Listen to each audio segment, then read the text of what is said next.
We need to have the recording on and everything so that it's all recorded for the record. But I will say welcome. Glad to have you here to the Rexburg City Council meeting.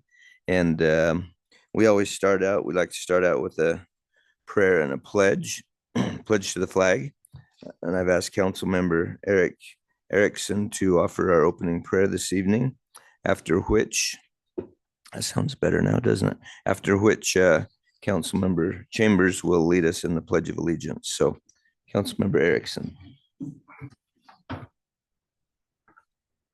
Our Father in heaven, we are grateful to be here this evening, thankful for the opportunity we have to discuss the affairs of our good city.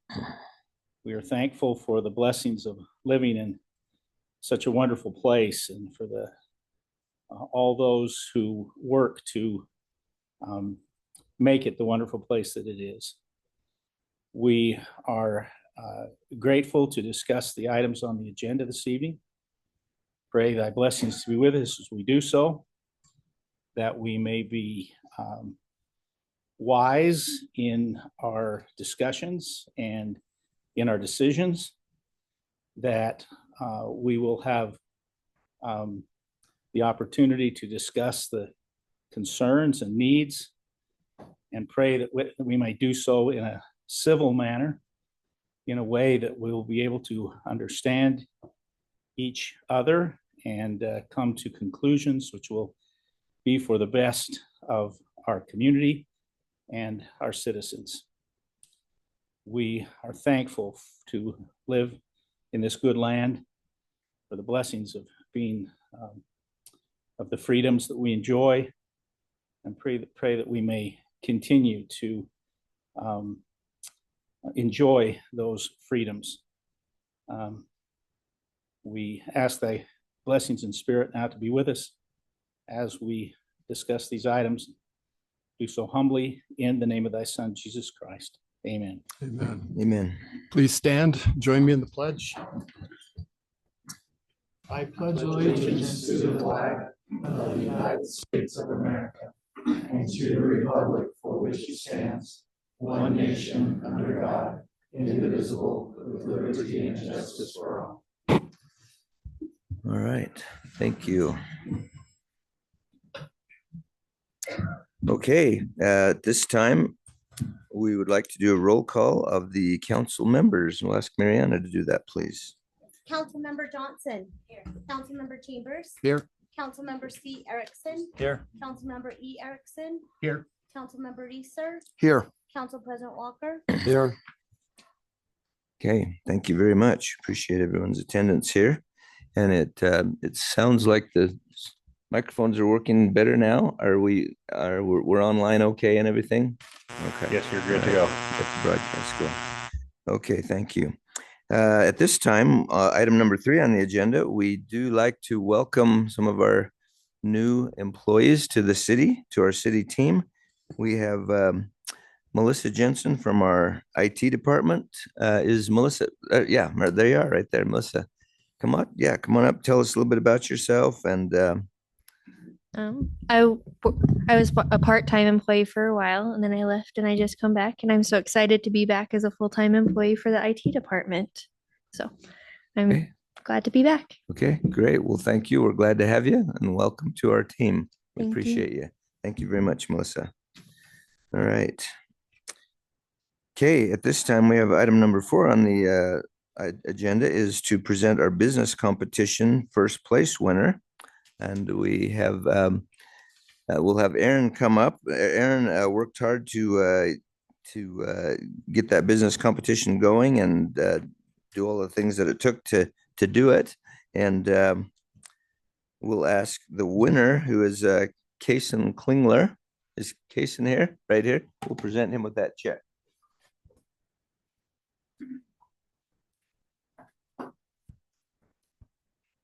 There you go. So this is a ceremonial check of $5,000 for being the winner. Do you want to just take a couple minutes and tell people about your business a little bit, your business idea? Yeah, for sure. First of all, I just wanted to say thank you, especially to Aaron and to everybody at the city for putting this on. It was super cool to be a part of, especially with me growing up here and living in Rexburg my whole life. It's cool to see the city investing in these new up and coming businesses. I really appreciate it. But to answer your question, my business is called Interval AI. What we do is we built a software program that helps businesses collect the past due balances that people owe them. So it automates the entire process of reaching out to customers that owe you money and collecting those balances that they owe.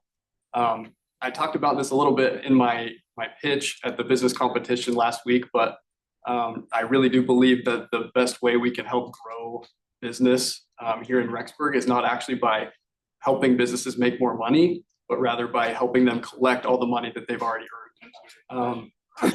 We've collected a few $100,000 already. We've been going for about 8 months so far. And I'm excited, hopefully with this investment, we can continue to build out the product and hopefully collect millions of dollars for companies right here at home in Rexburg. So thanks again to the city, really appreciate it. You bet. Thank you.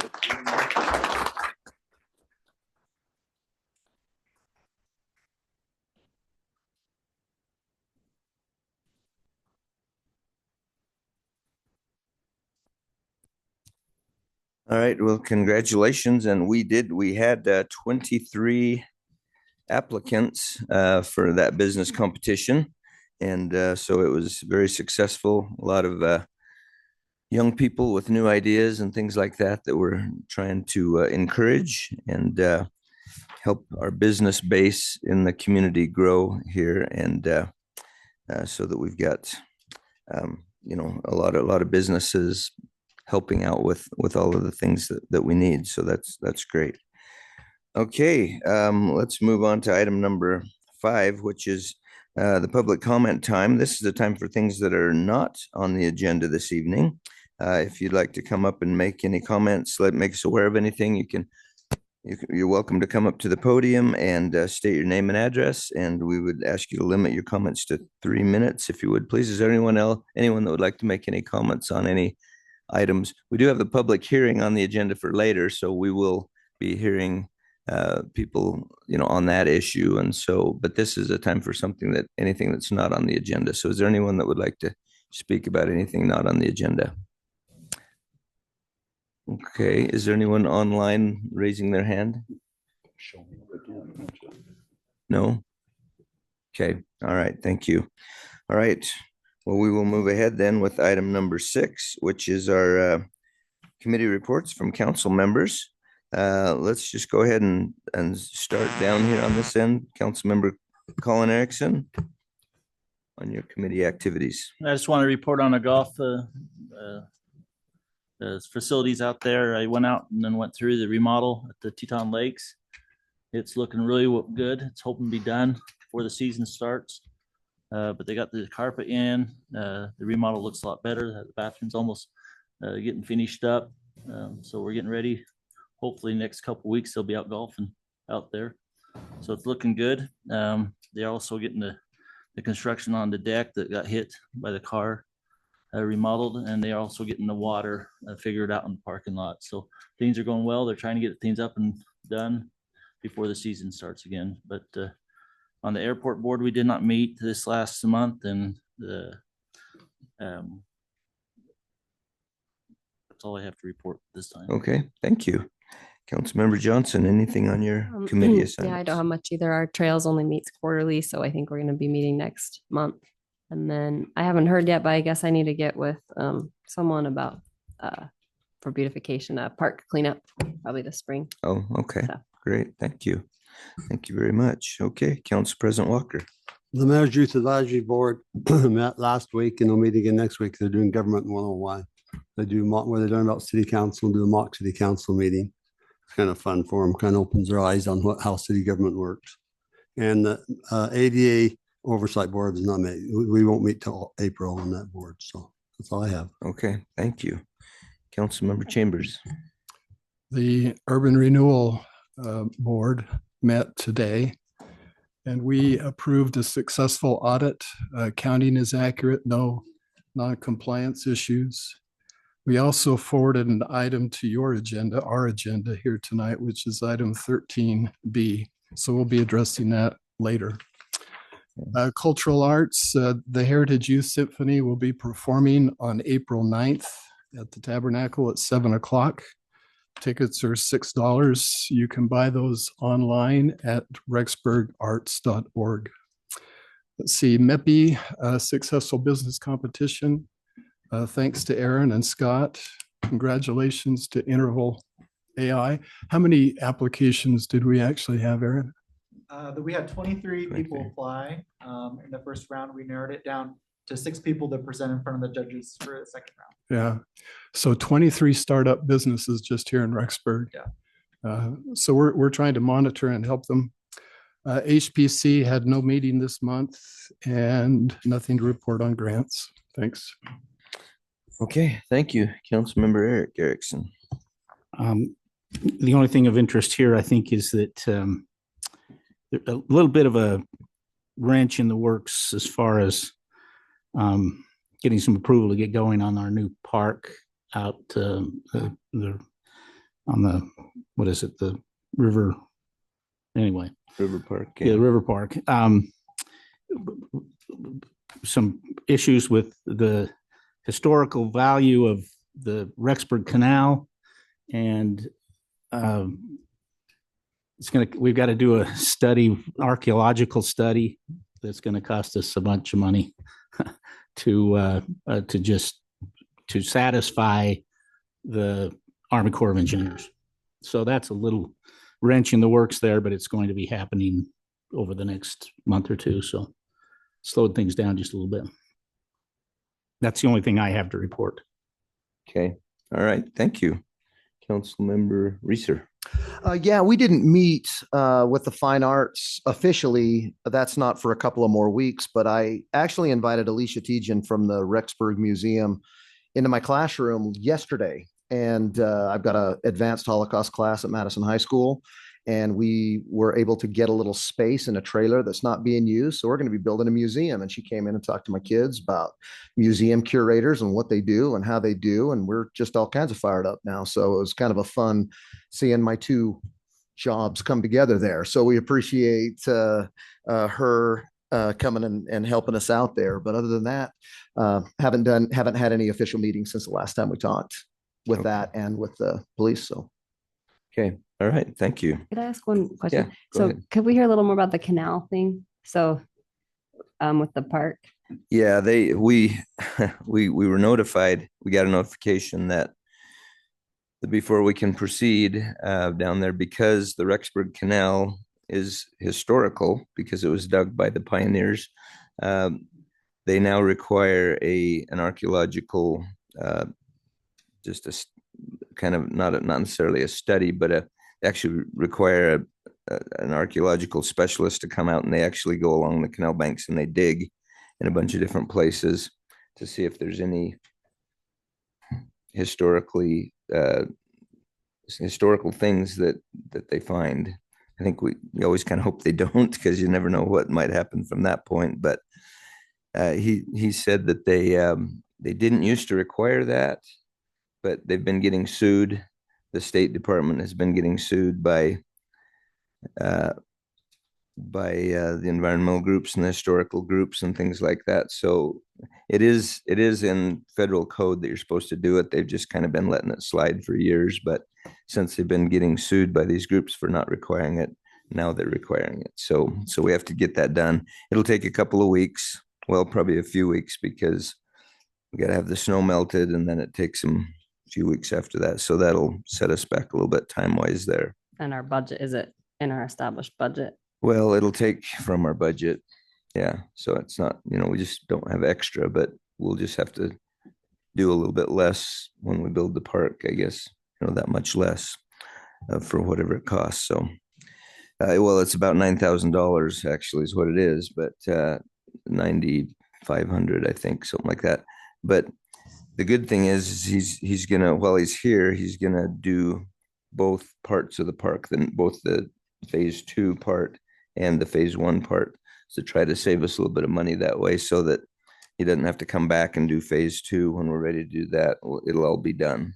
And so, yeah, Thank you. we figured it would save us some time and money that way. So, okay. Any other questions or comments from anyone? Okay, thank you. All right. Item number 7 on the agenda is a Zoom presentation from Teresa Flannery from Rudd and Company. She's going to present just a quick auditor's report to us for fiscal years 23 and 24. So we will go ahead with that at this point. Teresa, are you there? Can you hear us? She's not online. Okay. Well, then maybe we will go ahead and move on with the agenda. I see we can't do item number 8 either, because that's approving those audit things. So can you tell if she's trying to get online or get on, or is she? There's 12 people online currently. None are her. None are her. Okay. Well, maybe she forgot, and we'll have to delay that until next time. You want to check with her, Matt? Okay. Okay. Well, let's move ahead then with item number. Let's see. We'll have to skip item number 7, 8, and 9. And 10.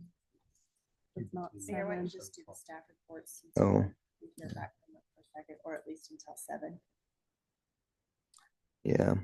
Time is it? Got about 12 minutes. Okay.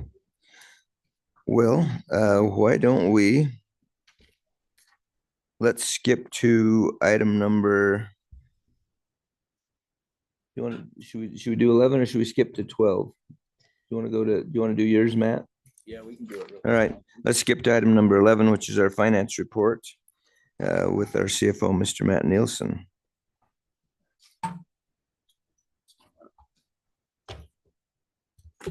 Okay. She's going to pull it up, and we don't have to pull it up tonight, but just a couple of things I was going to tell you on the investment portfolio. So our investment portfolios at about 52.7. Of that, we've got about 15 million in liquid assets. But one of the things that we're watching is we've got about 40 million in the 1 to 2 year term. And as our capital improvement plans come in, we're going to be working on that over the next several months as we go through the budget process. We do have a pretty high level or high volume, I would say, of water, wastewater, and some other huge capital projects. And so we're just going to keep watching to see which ones we can reinvest. And we're trying to do like a 2 to 3 ladder on those reinvestments, just to lock in that 4 to 5% return for a little bit longer until we need that money for those projects. And then as far as the treasurer's report goes, I don't have too much to bring up there. We're about 41% through the fiscal year, and we're currently sitting at about 22 or 23% of actual spent. And so, yeah. So unless you have specific questions, you guys have them in your packets. I'll probably skip to the police building aspect. Any questions for Matt, from anyone? Okay, let's go ahead with item number 2 then. Okay, so let's cover the what? CMGC. So let's cover the CMGC one first. So as you know, we've been working with a committee for many, many months. We put out a request for qualifications and went through a selection-based process. And we've selected Headwaters as a construction manager or general contractor construction manager. And so we have negotiated that contract. So you guys have that in your packets. I'll just kind of give you the high level. So everything in the pre-bond phase, they are basically offering at zero cost. And so until we get to the bond phase and determine what the funding would be, or if it's available, that would be no cost. And then after that, once we enter the construction phase, assuming that we do, then this contract would be at a 4.25% of estimated construction cost. And then the thing to keep in mind on with CMGCs is they do have a line item that is a part of that construction cost. So most of it, they subcontract out, right? They would go find subcontractors to do the work, but they do bill their direct time for like their project manager, for example. And then that 4.25% comes on top of that. But anyways, as we compared that and asked around with other cities and whatnot, we felt like that was a very fair offer or contract. And so we met with the committee earlier tonight. We reviewed the terms of this, and basically we're recommending to the city council that we move forward and authorize the mayor to sign that contract. And then we would have a kickoff meeting the 1st of April to get this thing going. Okay, any questions about that from anyone? If there is none, I would entertain a motion to approve this contract for the CMGC for the police station. I can make that motion that we approve our CMGC contract for the police station facility. Okay, thank you. Is there a second to that motion? I'll second it. Seconded by Councilmember Chambers. Any further discussion or questions? Can I just say Yes. from our committee, I know we've already said this, but I think it's been a really thorough job that we've done, and I'm pretty excited about it. So I think we're making some good choices here. Yeah, thank you. And thank you for all of you who served on that committee. And I feel like, it's been pretty thoroughly vetted and gone over. So appreciate your efforts on that, as well as all of our city staff that have dug up all the information and did the negotiating on that. So, okay, so all in favor of that motion? Aye. Any opposed? All right, that motion carries. Next Okay. item. So the next one is the RFQ process for the architect for the police facility building. And of course, you guys know that we narrowed that down. We had 6 applicants on that went through the process. We narrowed it down. We selected Hummel to work on a contract with, and we've been doing that over the last several weeks. So when we got the initial pricing last week, I think it was, they came in and basically all of those pre-bond services came in at $252,000 lump sum. And then their ask was 9% of construction cost. And a thing that you have to keep in mind is architects generally are higher than the construction managers. And they don't add that additional cost as a subcontractor, if you will, in your construction costs. And so they're really just collecting whatever they collect upfront on that lump sum plus that percentage. And so as we looked around, we called around, and if you get into some really big projects like big school bonds and things, some of them, sometimes they'll negotiate in the 5.5% range on that construction fee. And then as we reached out on specifically on police facilities, it went clear up to 12, almost 13%. And specifically, we looked at Idaho Falls because that's the most recent one. In fact, that was one of the respondents for us. And theirs came in at 8.25%. So Spencer and I worked with staff and with Brian at Hummel over the last week. And what we were able to do is I think their original offer came in maybe a little bit too much conceptual design, if you will, to get that pre-bond work done. And then they probably had more bond support than we needed. We felt like we needed, because we can do a lot of that in-house. We can use Headwaters as well.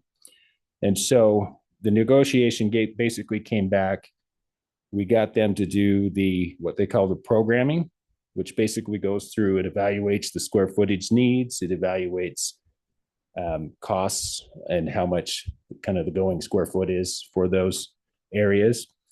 And then also schematic design. So it's not like a full building that is designed, right? It's more like, if you were to look at it on an aerial, you would see the spaces and how much square feet those spaces are. And then you could kind of see how it would sit on a site, which we felt like was sufficient for that pre-bond work. And so the negotiated price came down to $85,000. So that upfront cost would be $85,000. And then we were able to negotiate them down to the 8.25% on the construction side. And so we met with the committee earlier today. Staff and the committee, I believe, and the mayor as well, are all recommending that we approve this contract as negotiated. Okay. So yeah, thank you for that work that you did on negotiating that and making sure that we're only getting what we need and not a lot more, and that we're not paying for a lot more than what we really need. So appreciate that effort that you and Spencer put into that. Is there any questions for Matt on this item?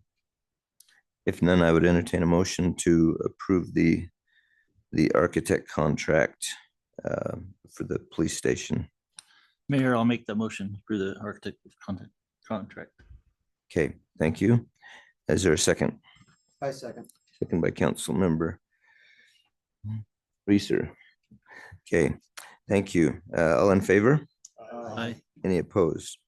All right, we will go ahead and sign those contracts and see if we can get that project moving forward. Okay, just for those folks of you that are here, our police force has over the years has grown fairly substantially along with the population of the city, and they're just really crammed in over there, and it's an old building. It's just not very functional for what they need. So that's why we're looking at this, getting a new building designed and something that will accommodate the police force for years to come. You know, we're looking at 30 to 40 to 50 years into the future, and trying to make sure that we're, you know, doing the right thing for them to have the space that they need to operate and to serve the public in a good way. So that's what that was all about.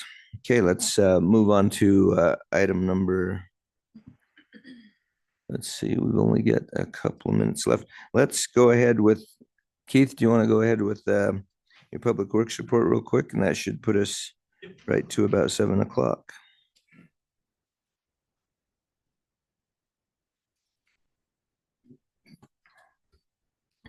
All right, thank you, Mayor. I've got just 2 items under Public Works. The first one is we bid out the Headworks expansion down at the treatment plant. And we had 2 bidders on that, GSE Construction Company and Western Water Constructors. And the low bid was Western Water Constructors at $6,062,000 for that headworks expansion.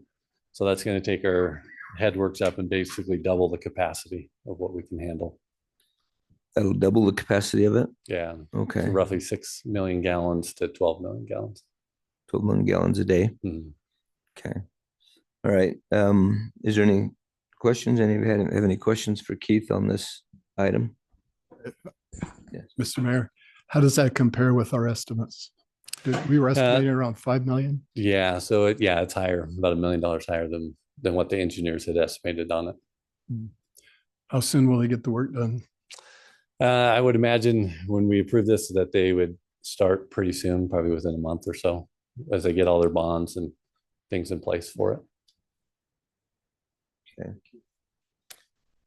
Okay, and it's something that the headworks is where the wastewater from all the city comes into the plant, kind of right at the start of it, and it's getting to the point where it's sometimes getting pretty close to overflowing. So this expansion is necessary, and in the future it's going to be even more necessary. So we're trying to get ahead of it and make sure that we have it done so that we don't have any issues with the EPA and have to pay any fines and things like that. So that's what this is for. Okay. If there are no other questions, I would entertain a motion to approve this contract for the Headworks expansion project. Mr. Mayor, I shall move that we approve the bid for the wastewater headworks expansion project to Western Water Construction for $6,062,000. Okay, thank you. Is there a second to that motion? I'll second that. Second by Councilmember Eric Erickson. Any further discussion or questions? Hearing none, all in favor? Aye. Any opposed? All right, we will go ahead and sign that contract and get them going. Okay, thank you. And then the second item is just sorry. seeking council approval for the spring cleanup dates. We're going to do April 7th through April 28th on that. Okay, sounds good. Is there any questions about that from anyone? Hearing none, I would entertain a motion to approve the spring cleanup dates. I'll make that motion to approve the spring cleanup dates on April 7th to the April 28th. Thank you. Is there a second to that motion? Second. Second by Councilmember Eric Erickson. Any further discussion? Hearing none, all in favor? Aye. Any opposed? All right, we'll go ahead with that. With the spring Mr. Mayor, cleanup. just one Yes. thing on this, Keith, can we really push that out to the public so they know that that's the dates and we can help them out to clean up their yards and stuff? Yeah, so we can obviously do that through social media, as well as probably we can push it out through the newsletter that comes out at the That's front why end of the we put month. in newsletter and everything we can. Yeah. Yeah, it's just a great service and that our citizens utilize that. Yeah. And is it gonna be on that marquee by the hospital, kind of, on Yeah, the- we can can put it on definitely there? we can push it Yeah. on there as well. Yeah, we'll So, get it on there. Yeah, yeah, we'll try to, and we'll have it in the utility newsletter and things too. We'll have it on there. So try to get it out as many ways as we can. I got a question. You heard anything on the light? I know Joel is working with the cameras down there. So I'll have to touch base with Joel on that and see where we ended up getting. Is it still causing problems? I was out there with it? last night and I was the only car there and I had wait. I was there 3.5 minutes. I mean, I had to cycle through everything to get. Yeah, so it's still cycling through all of them on there. It's in max recall. With that, I know we lowered the cycle amounts down, so hopefully it wasn't as long while the cameras are down on that, but yeah, I'll visit with them on that. Because I know they were getting out and doing cameras because we had that intersection as well as the intersection at Moody and Second East up by Walmart. Which way were you going? North. North? You were coming north? Okay. Okay. Okay, yeah, Okay. we'll have them check that out. Yep. Okay, Thank you. yes. How close are we getting to the synchronization of the stoplights? So there's still a little bit of work that needs to go in to get all the ones on Main Street. So specifically the corner of Main Street and Second East, where they got to get that line ran over to the cabinet. So that fiber line. I don't have an exact date. I know Silver Star is working on that to get those in place. I know we've ordered the equipment. So that way, once we can start receiving that and then work through it. So I imagine we're probably still, I'd say, a month or two out. Great. Thank you. Okay. All right. Thank you. Thank you, Keith. All right. At this time, let's see, let's move back to, what's that? Oh, she's on now? Okay.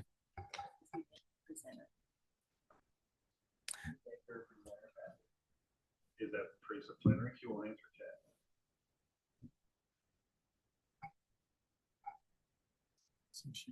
So Teresa, can you hear me, Teresa Flannery?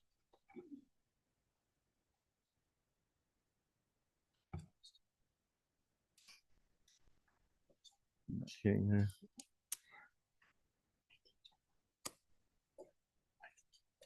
You're saying you can hear us, but She she can talk can't. now. Okay. We'll move through this here. Teresa, can you hear us?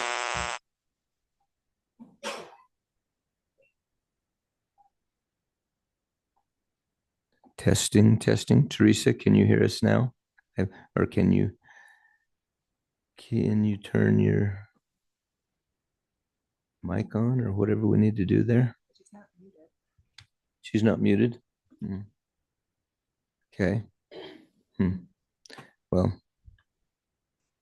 maybe we'll have to, let's, okay.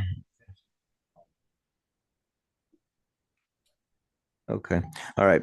Well, we'll move that to later on, either later on or next time, I guess, but we'll see if it works out later on. So let's move then to item number 8. Or sorry, can't do 8 or 9. Let's move to item number 10, which is our public hearing. This is a public hearing, excuse me, for the creation of local improvement district 54. This would be designated as ordinance number 1333 if the motion passes and considered first read. So let's see. Keith, do you have a presentation for this for the council before we start the public hearing? So I'm sure the council's familiar. We've talked about it now. Maybe just for the members here today is just the LID 54 consists of the properties on 5th West, going from Yellowstone down to 7th South, as well as we are going on 1st South from 2nd West over to Center Street, and then on 1st West from Main Street down to 1st South, as well as the other area on the LID is over on Park Street. And so going from Pioneer Road to where we completed it over by the LDS Church. So those are the locations that this LID is encompassing. Okay. Any questions for Keith on this before we move forward with the public hearing? I think All right. there's several letters that came in. Did everybody get a chance to see those? Okay.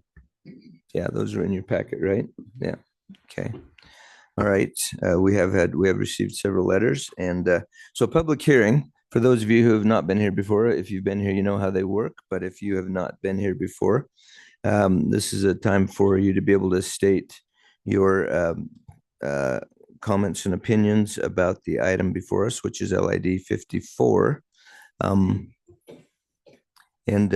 We ask that what we'll do is we'll open the public hearing, and then we will ask for anyone who is in favor of this item to come and tell us why you're in favor of it, to come up, state your name and address. We ask you to keep your comments brief to 3 minutes maximum, and keep your comments brief and factual, of course.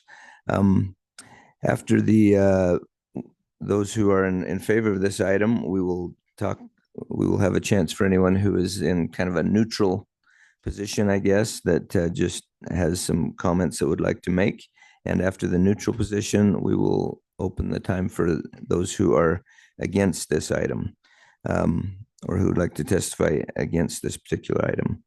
So at this time, then we would go ahead and is there any comments from any of the council before we go into public hearing? Just okay. All right. Just want to make sure there's not any clarifying statements. All right, then we will go ahead and declare this public hearing open. Mr. Mayor, Yes. excuse me. I believe that there was some counsel about declaring any conversations that we have had. Oh, you're right. Thank you. I appreciate that. I forgot about that. Yeah,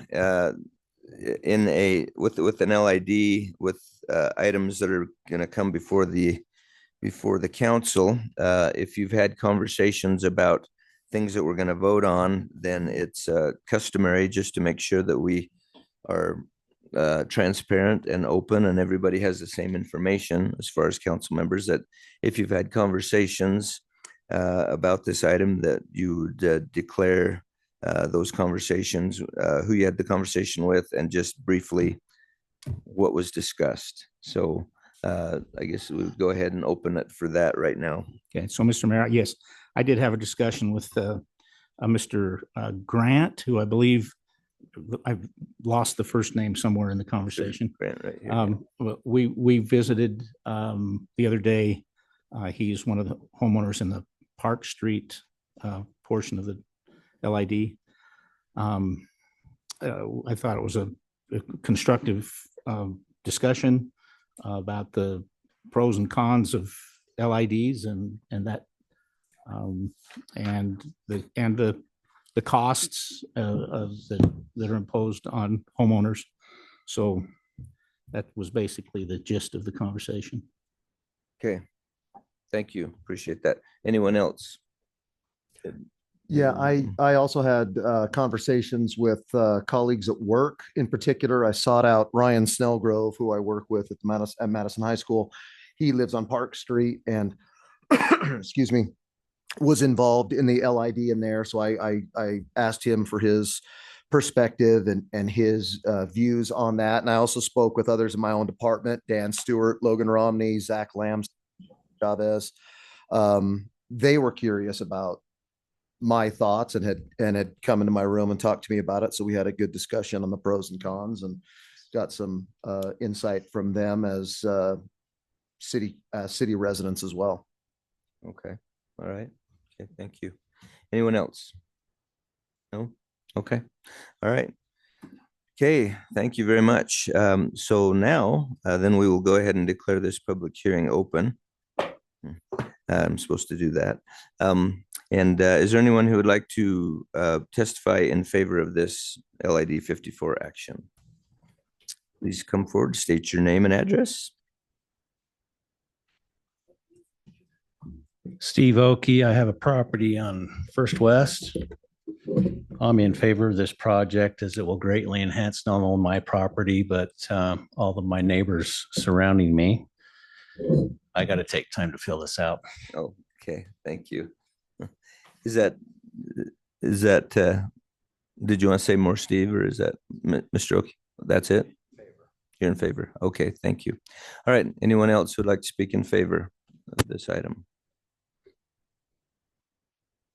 Anyone online who would like to speak in favor? Just hearing a buzz. Okay. All right, then we would like to open the time up for anyone who would like to speak in the neutral position on this particular item. Is there anyone who'd like to tell us anything that way? Yes, go ahead. I just need to say my name and my address. Yes, please. Yeah, my name's Aaron Denny. I'm a homeowner at 446 West 6 South, number 102. Thank you. I am very excited to see Fifth West, the road replaced. It's in really bad condition. But I think it's frankly unfair for the city to make home and business owners install and repair their own sidewalks if the city's not doing the thing to make property values go up, which I would say is namely narrowing the road and making the neighborhood more walkable. what I'm asking city council to do today is to shift this from just a repaving project to a let's design a safer or more livable street for my neighborhood. First, safety. Narrow lanes include slower speeds and fewer and less severe crashes. Cars drive incredibly fast on South Fifth West. There's data that supports that, including from Johns Hopkins University. I think in the long term, I would like to see that road narrowed because it have cost savings for the city, including reducing paving materials and future maintenance and even possibly stormwater costs. Organizations like Redfin and Zillow have both found statistically significant correlations between walkability and home values. I think that's especially important for Rexburg as we are a college town. I think that narrowing and redesigning the street and also possibly on First South, this included not just the street I live on, would make it better for people who live there, not just cars driving by. There are lots of organizations that have guidelines on how to do this, like the AASHTO or the NACTO. There's lots of specifics I could suggest on how to do that, but I really think from the bottom of my heart that I'm not against necessarily LID and getting the road rebuilt, but without making it a place for people to walk and to push their baby in their stroller, to ride their bike, I think the city council should hold off and consider that before moving forward. Thank you. Okay, thank you. Appreciate that comment. Okay, is there anyone else that would like to speak in the neutral position?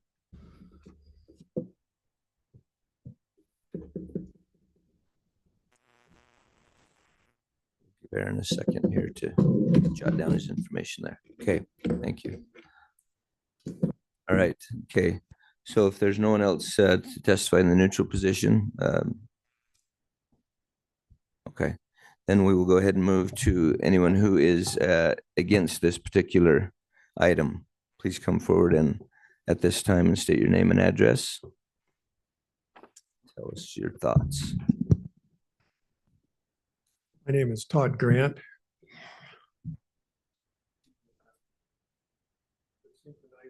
It's on Main Street. That'll be a nice addition to the city. I hope they can get that done. Many of the roads in Rexburg need to be repaired, and I'm glad that they are being repaired and re-asphalted. I own a house on Park Street, and what is being proposed by this LID 54 is impacting me financially and unfairly. I'm opposed by the way this is being handled. First of all, this house is not my primary residence, and last year I paid over $4,000 just in property tax. I do not get the homeowner's exemption. I believe the gas road tax should be paying for this. If there is not enough money from the road tax to cover this, Rexburg City needs to stop subsidizing and competing with private enterprise. If there's not enough money from the road tax and the money is subsidizing to other areas, they need to petition the state for an increase in the road tax. I learned last year that the city spent $56,000 subsidizing Rexburg Rapids. Most years they subsidize it around $15,000. Recently, approximately $80,000 was spent and wasted on a feasibility study for a Madison County Recreation Center. It would have cost approximately $70 million, competed with local gyms and fitness clubs, and hurt their businesses, and that would most likely have never paid for itself. I'm glad the Recreation Center did not pass. I would not have been able to vote on it since I live in Jefferson County, but I would have been taxed for it. The city also subsidizes the Romance Theater, the Tabernacle, the Legacy Flight Museum. This is not the proper role of government. I wanted to read to you from the proper role of government, Ezra Taft Benson. I am unalterably opposed to socialism, either in whole or in part, and regard it as an unconstitutional usurpation of power and a denial of the right of the private property for government to own, or denial the right of the right of private property for government to own or operate the means of producing and distributing goods and services in competition with private enterprise, or to regiment owners in the legitimate use of private property. I maintain that every person who enjoys the protection of his life, liberty, and property should bear his fair share of the cost of government in providing that protection. That the elementary principles of justice set forth in the Constitution demand that all taxes imposed be uniform and each person's property or income be taxed at the same rate. By deriving the just powers of the governed, government becomes primarily a mechanism for the defense against bodily harm, theft, and involuntary servitude. Mr. Grant, that's we're past your 3 minutes. If you could wrap up your comments in the next 20, 30 seconds. Thank you. I'll forego with some of that then. The estimated cost from Rexburg City for my share of the curb and gutter and sidewalk is $4,269. I received an estimate from a private cement contractor for $2,600 for the entire footage in front of my house for the curb gutter and the slab of sidewalk that needs to be replaced. Why is it about 40% more in that estimated bid? If this LID passes, I'm against it, and I hope that it doesn't, I will pay over $8,000 this year just in property taxes and LID. That means that I get to work from January to May to pay for my share of the government. I would urge the mayor and the city council to vote no on this based on the reasons I have described. As an overtaxed and overregulated Idahoan, I urge the mayor and city council to re-examine the way money is being spent in Rexburg and stop competing with private enterprise. Okay, you've already said that. Can you please wrap it up? Because you're way over time, actually. Thank you for your time on this issue. All right. Thank you very much. We appreciate your thoughts. Okay. Is there anyone else who would like to speak? Yes, come on up. Larry Rigby, 3760 Redwood Court, Rexburg, Idaho. I'm here to represent the Continental Park HOA. We actually just got this letter a week ago. The letter was sent to Karchner Homes of Idaho, P.O. Box 748. I'm not actually even sure how we got a copy of this letter as an HOA. Karchner Home hasn't owned these properties for over 20 years. So we're just in the process of informing our unit owners. There are 49 unit owners in that complex. Probably 2/3 of them live out of town. I'm a property manager. I'm also an owner in that property. I'm not necessarily opposed to the project. It would be nice to see that road replaced.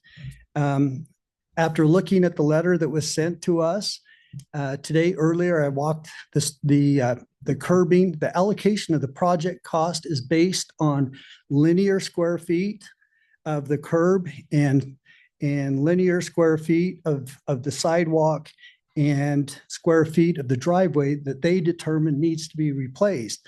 And then the project cost is allocated based on those square footage. After looking at the map and the way they've allocated the costs, and we've walked the sidewalks, there's about 18 feet of the total 180 square feet of linear curb that really needs to be replaced. The rest is great, fantastic. The driveways, the two driveways that they're proposing to replace, yes, there's a few cracks, but they're in really good shape. The sidewalks behind them, perfect. So again, we're not opposed to the project, but based on the square footage that they're proposing be replaced, they're allocating $32,000 worth of the cost to our unit owners.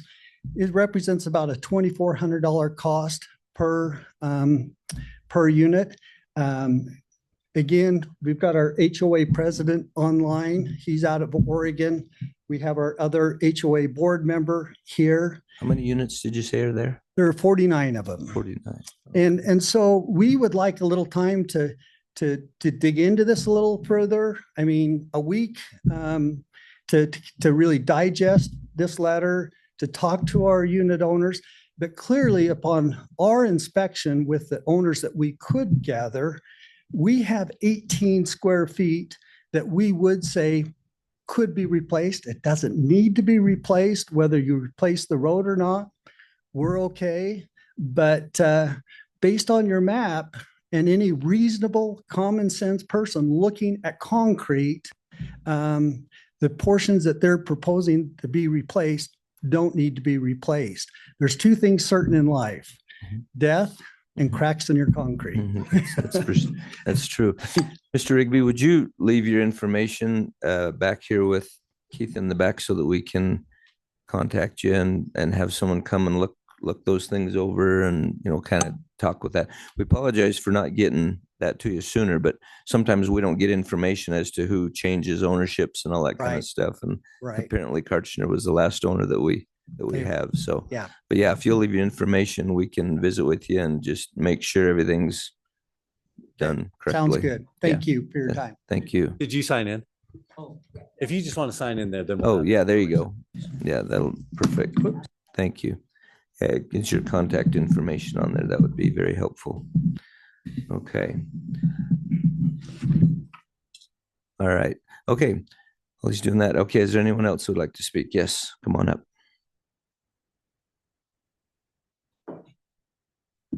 My name is Nathan Bloomberg. I live at 647 South, 5th West. And I would kind of echo some of those same things we've already heard just in some of those areas. When I looked at my estimate, didn't really need a lot of the sidewalk. If I look at my street, you know, I can tell that a lot of that sidewalk there is totally fine. Curbing, I can definitely see where some of that needs to be replaced. The problem I run into is I don't know that anyone in the city of Rexburg that is driven on 5th South over where my property lives would probably debate the road needing to be replaced. That I can agree with. We have a pothole that sits right in front of where our mailbox is. I've had a mail truck that hit my mailbox. We fixed said mailbox. Definitely needs fixed. Now, as far as some of that curbing and where that estimate was for my driveway, we said, okay, we're going to take part of this driveway. We want to replace that. On top of that, all I can assume is we've also taken what we have to tear out with a machine and said, oh, and by the way, we want to also charge you for the asphalt on your property that is not an easement, that is literally right thereafter, and said, oh, and we want to charge you for some asphalt while we're at it.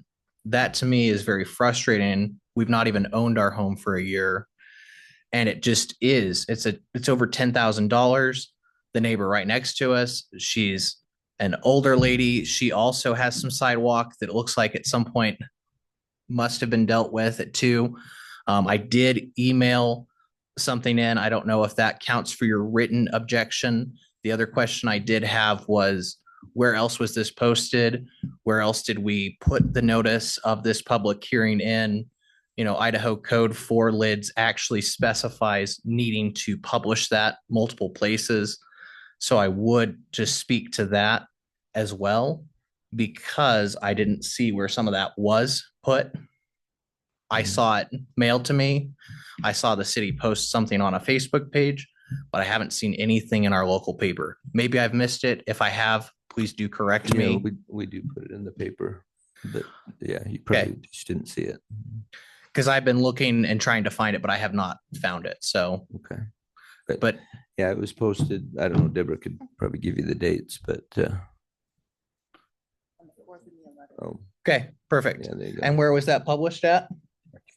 In the Okay, Rexburg perfect. Standard Journal. I figured as much, but I had looked through and couldn't find it. So totally could be their website. So, but that was my more concern is, you know, we're at these economic times where they're talking about a recession, big financial cost.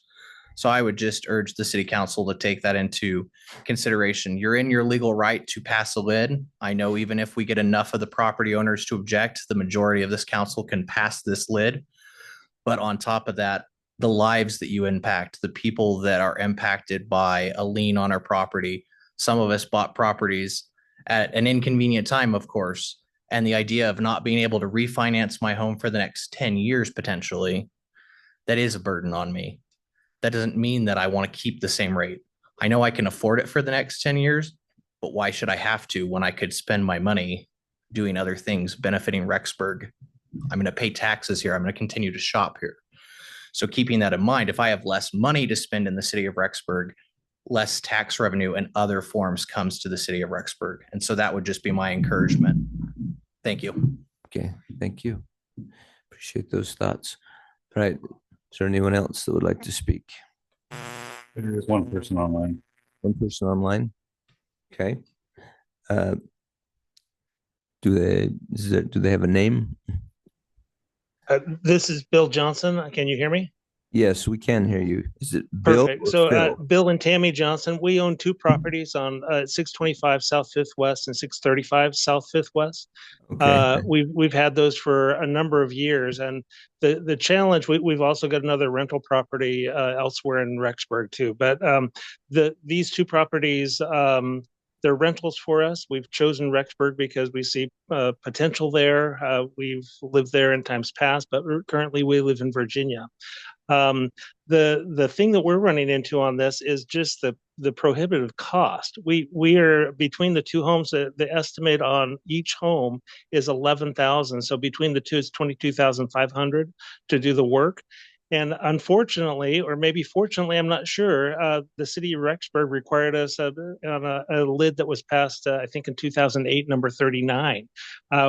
With adding those costs, and it was about $7,000 or $8,000 there that we paid off over time, and had the city of Rexburg complete all of the work for us because we wanted it done correctly. They put in curbs, they put in sidewalks. I think there's some issue with the driveways now, but in the end, it feels like it was mismanaged. The things that should have been done weren't done, or weren't done as well as they should have been. And now we're being told that we need to cover the bill for that, and it just seems ridiculous. We over between the two lids and between those two properties, that puts us very close to $30,000 we will have put into curbs and gutters, and it's insane for me. We are trying to make those properties float. Obviously, it depends on mortgages and interest rates and so forth. But as was previously mentioned, this is not a good economic time for us. We can obviously raise rents, which is not good for Rexburg, and it just seems overburdensome. So I've got a number of other things I can complain about. I do like the idea of improvements, but I just don't think property owners should be doing it. I think that should be coming out of the taxes. The other thing, I mean, and I don't know if it's even an option, but the rates between these two lids are vastly different. It's gone up by double. And that could just be our economic times, but the cost of doing the concrete work is double. And so it's just caused us to feel the real burden of this. And it makes us wonder if we should be keeping homes in Rexburg if this is going to be the pattern. Thank you. Okay, thank you. Appreciate that. All right, is there anyone else who would like to speak? You can speak first and then write your information down afterwards if you'd like to. So my name is Chade Spackman. I live over in Arquill Drive, so not part of the LID, but I imagine at some point it will make its way over there. So I just want to, I'm all for improving things. I like it when things get improved. It's great. However, for me personally, I think there should probably be a little bit more study on how to equitably distribute costs among the business. And I say that because there's a couple studies I read. 30% of Americans, and I'm labeling Rexburg, right? Smack dab in the middle of Americans. 30% of Americans can't handle a $500 emergency. 60% of Americans can't handle a $1,000 emergency. So with all these numbers that are getting thrown out, with how much these costs are, it's almost a guarantee that probably about half the citizens that's going to be within this LID will have to take out a loan to pay for this. So what I'm proposing, or what I would like to see done, is maybe go back to the drawing board and look at a way to allow a more even spread of expenses for community members. So that's all I have to say. Okay, thank you very much. Anyone else?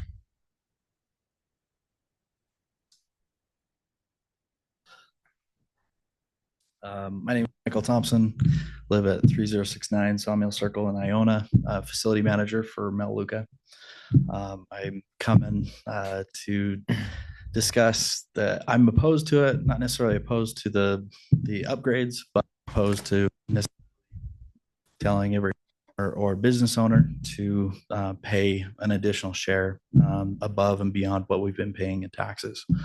Our facilities are actually getting hit twice. We own a building on both sides of First Street, and so our bill will be close to $77,000 to $80,000. Yes, can Melaleuca afford something like that? Yes, but it's not in our capital improvement plan for Melaleuca. Again, I oppose this based on just the planning. Question for you, Mayor. The LID, did you guys do an LID last year? We've done one every year for about 80 years. Okay. So the last year, did you guys receive any grants for that LID? No. Okay. Because that would be my angst is if you guys hadn't been trying for grants to offset a lot more of these costs. Well, let me clarify that. We didn't get a grant specifically for that project. I mean, we do apply for grants all the time for street repairs and street reconstruction, and even with those, we're about 20 years behind on work that needs to be done, just because our tax levy is the third lowest city in all of Idaho. And I know that you all think that we tax you to death, but we really are the third lowest city.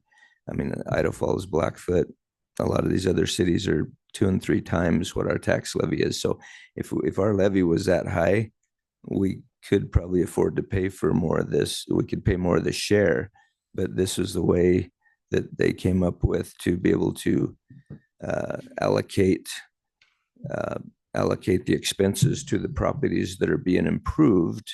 And then, of course, the city, I don't know if you probably haven't all seen the sheet. The city is paying all of the costs for the street repair and, digging down and putting in new base and all of that, and picking up 70%, or excuse me, 30% of the cost of the curb and gutters and the sidewalks. So we the way they decided to do it way back when was, the homeowner would pick up 70% of those items, city pays 30%, and then the city pays 100% of all the street repairs. And so that way we've been able to stretch our budget a little further to try to get more done. But, that's just. And I understand budgeting in that. I would probably say if there's a shortfall in money, probably stick to that budget and maybe cut out some of the things that will lessen some of the burden on the homeowners. So that's okay. Thank you. Appreciate that. Okay. Anyone else?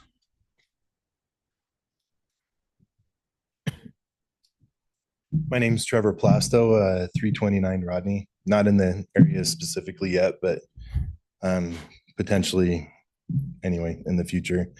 Currently, right now, I'm in the process of trying to develop and visit a business in the town of Rexburg, city of Rexburg. I want to be able to generate jobs. I want to be able to help with commerce and such, but things are tight right now. And if I were to be imposed with this fee directly right now on my house, there would be a vacant home.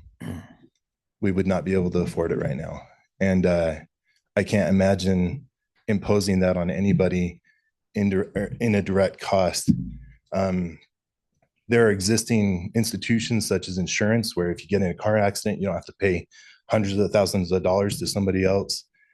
My opinion is that in the city of Rexburg, we've had levies for stadiums that we may or may not use. We've had other things that have existed so that we can pay for infrastructure.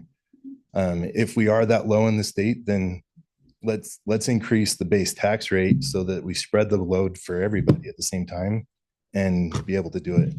My opposition isn't towards improvement. It is 100% towards the load that it would cause to those families that would be there. And the principle that we're using something that is legal to do as a thing that we should do. And there are many things that are legal that we should not do.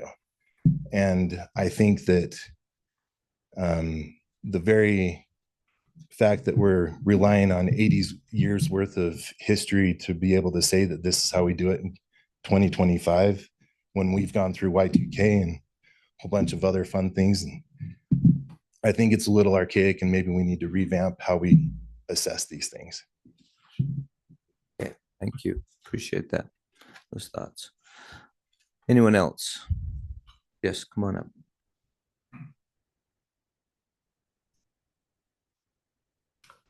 My name is Rob Wilson. I live at 638 Dale Drive, which isn't related to any of these LIDs, but I just have to 100% concur with what Mr. Plastow said. 80 years of precedent does not mean that's the way we do it going forward. We need, if we want to consider the city as great as it is, then I think we need to look at different ways to spread the load. We have 40,000 people here. I think I saw the latest number says potentially 45. We expect it to continue to grow. I think that's the purpose, is as a community, we say we're a family community, we look after each other. I think when we talk about some of these things, I think there's a better way. I think we have to reconsider how we tax. We reconsider what that tax load looks like, and reconsider what burdens we're putting on individuals, or as a community, we've decided this is how we look after each other and how we support each other. So that would be my concurrence, is please, let's look for a different way to look at this taxing process, and consider 80 years is great. Our ancestors did a great job, but now let's look at something and say, let's do it differently. There are some ways we can do that differently, and there's cities out there that are doing it differently in an effort to spread that load and allow for growth in their cities. Okay, thank you. Anyone else? There's another person on. Okay. All right. If there's, just want to make sure if you want to speak, here's your chance. There's one online. Oh, there's another one online. Okay. Is there someone online that would like to speak?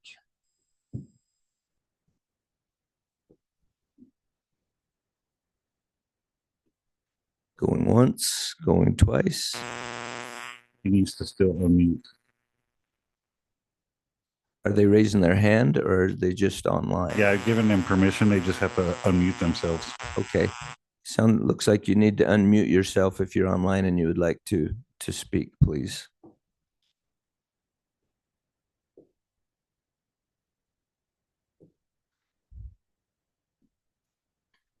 All right.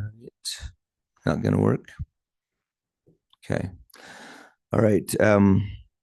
Well, for you who is online, and if you'd like to speak, then if you want to come into City Hall and visit with us, we'll be happy to listen to you at that time. Of course, if you're online, you may be far away too, so that may not work very good. But you can call us or send us an email. I'll give you one more chance. Is there that person who is online? Can you unmute yourself and be able to speak? Okay. All right. We'll go ahead and move forward. Yes, go ahead.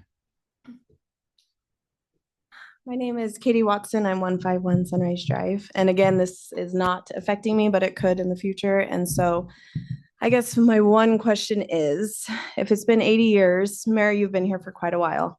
Every time one of these comes 80 up. years? No, I know. Sorry, that's not what I meant. I know. meant It's, I sitting know. on this board. That's okay. Does a group show up every time one of these LIDs comes to pass usually? Not every time, but for the most part. frequently, yeah. Yeah. So I would guess that the majority of them are against it.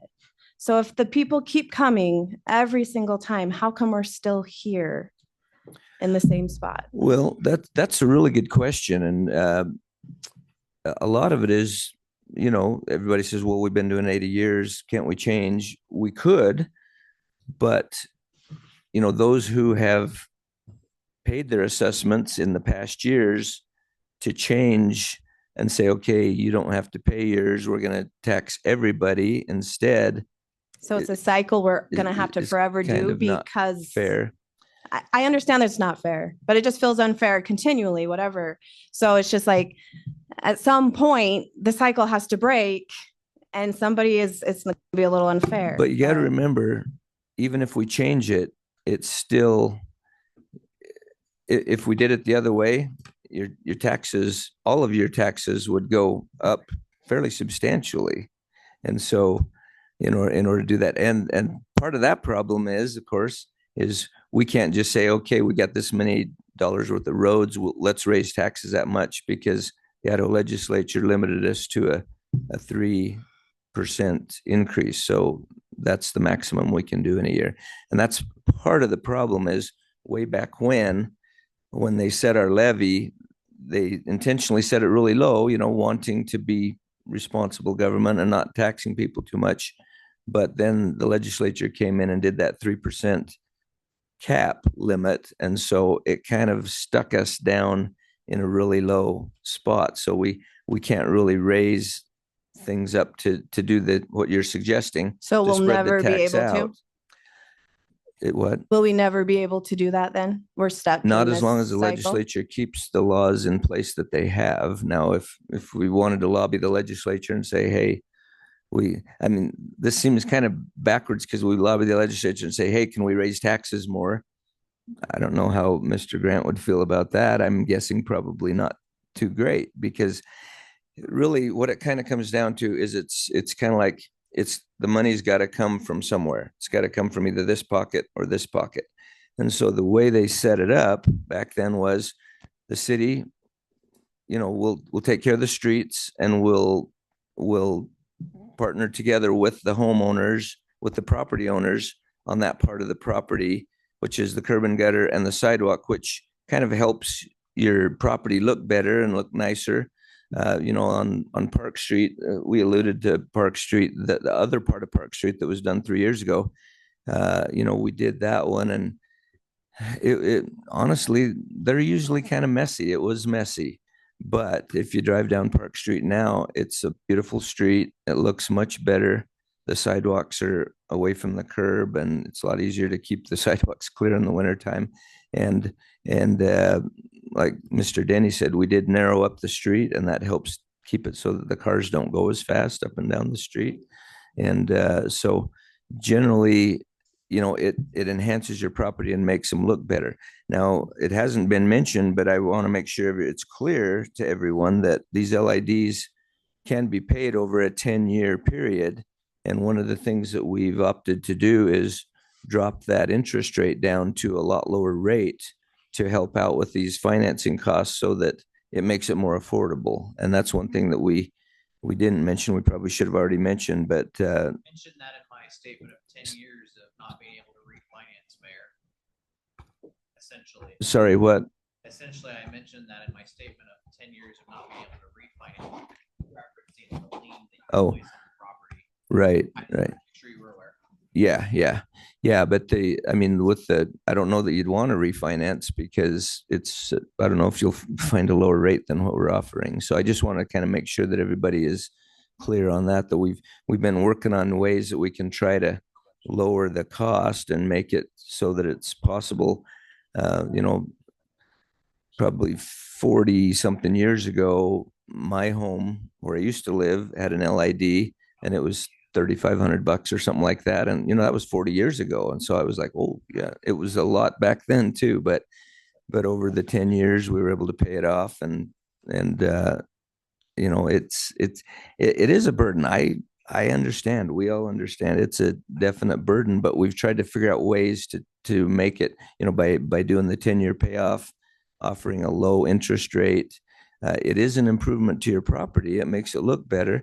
But if there's parts like some of you have referenced, if there's areas that don't need to be replaced, or if you can get somebody to come in and pour the sidewalks that's cheaper than what our contractor has bid, you got to understand too, one part is that our contractors are bidding, I think, a little higher for their concrete now, because as Mr. Rigby mentioned, concrete always cracks. Sometimes it spalls, and you just kind of don't know what's going to happen. And so they have to provide a warranty for a year. And so if it cracks badly or spalls off, then they have to come in and replace it. And so they have to figure those costs in to their cost of doing business. And so, it's kind of a frustrating thing, to be honest with you, but it just seems like, and I know y'all think, and justifiably so, we understand, you think this is a crazy way to do it. Why don't you just spread the cost over everybody? But one thing I think about is, by doing it this way, you pay those costs, but you pay them for 10 years and then you're done. If we add the cost to everybody and we raise the taxes to cover it, then you're paying it forever. You're paying it not only for your property, but you're paying it for the properties next door and the properties on the other side of town, and you're paying it forever at a higher tax rate. So I think I want to say our founding fathers, but those who were in charge a long time ago, they felt like it was more justifiable to assess, the part of the cost, the part that seems like it improves the property more, to share that cost with the homeowners. And, we pay for the streets and try to do it that way. Now, have the costs gone up over the years? Absolutely. They've gone up, just like other home building costs. Everything has gone up, and they're higher now than they used to be. So anyway, that's just kind of my best effort at explaining why we do it the way we do it. And, Okay, I'll just end with, clearly people come every single time and they have different thoughts. Yeah, So- not every single time. Some years we've had people that have come in and we've talked about it. We've got folks here on staff. A lot of times people come in and they'll visit about it and get all their questions answered. And we've actually, in fact, the last 2 years, I think, or 3 years, we actually had nobody show up. But this is a bigger one. This one's a little bit bigger and covers more area than some of those have too. So anyway, but you're right. You're right. I mean, it seems like every year we go through this same thing and we make the same explanation. And really, in order to change it, it would be a very complicated process. Of we'd have to try to figure out how to, for those in the last 10 years, I guess, that have paid theirs and are still paying theirs, would have to figure out some kind of a process to rebate them money or something. I don't know, to try to make it fair for everybody, because they're paying theirs, right? Or they've already paid it. And so, it would be a very complicated process, not to say that it couldn't be figured out and done, but yeah, possible. And so that's just my best explanation. Anybody else got any thoughts on that? Actually, I guess before we even go into that, I guess we should finish the public hearing and then we can have the discussion. So thank you. Appreciate you. Yes, come on up.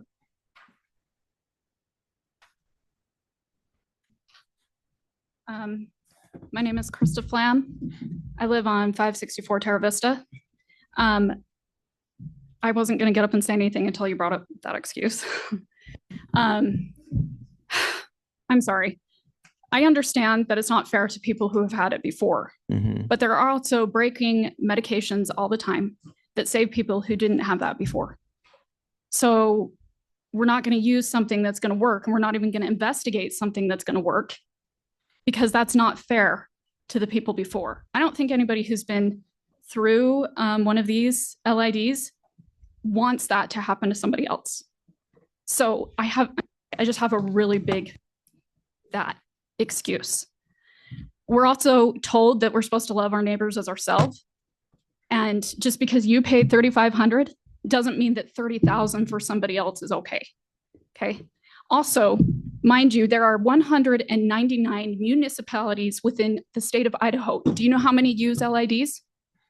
There's a few, but not very many. 7. I do know that. Yeah. 7. Mm-hmm.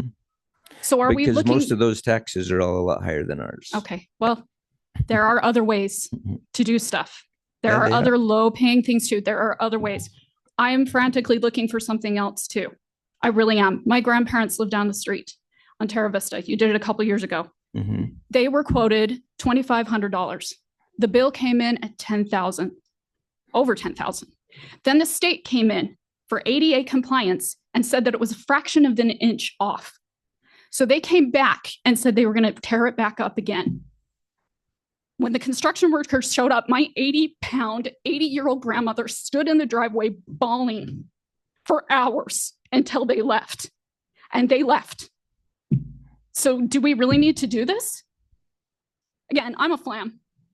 Okay. I'm married into the Flams, Jacob Henry Flam. Mm-hmm. One of the best things about being married to the Flams is we have a good name. Everybody's always like, oh, you guys come from such a good family. Okay. Jacob Henry Flam settled this. A lot of people don't know that, but he settled this community when he was blind. He was in an accident, had a dynamite accident, lost his vision. He came up here, was the first family to settle. And this man, whenever people would show up who didn't have a home or a warm place to sleep, he would kick his kids out of their beds and let them sleep in the beds, and the kids had to go sleep in the barn. I'm sorry. I understand that this is a tough situation. I do not envy your position at all. I really don't. But if there are 192 whatever other municipalities, there are other ways. We can do better. We can do better. Please do better.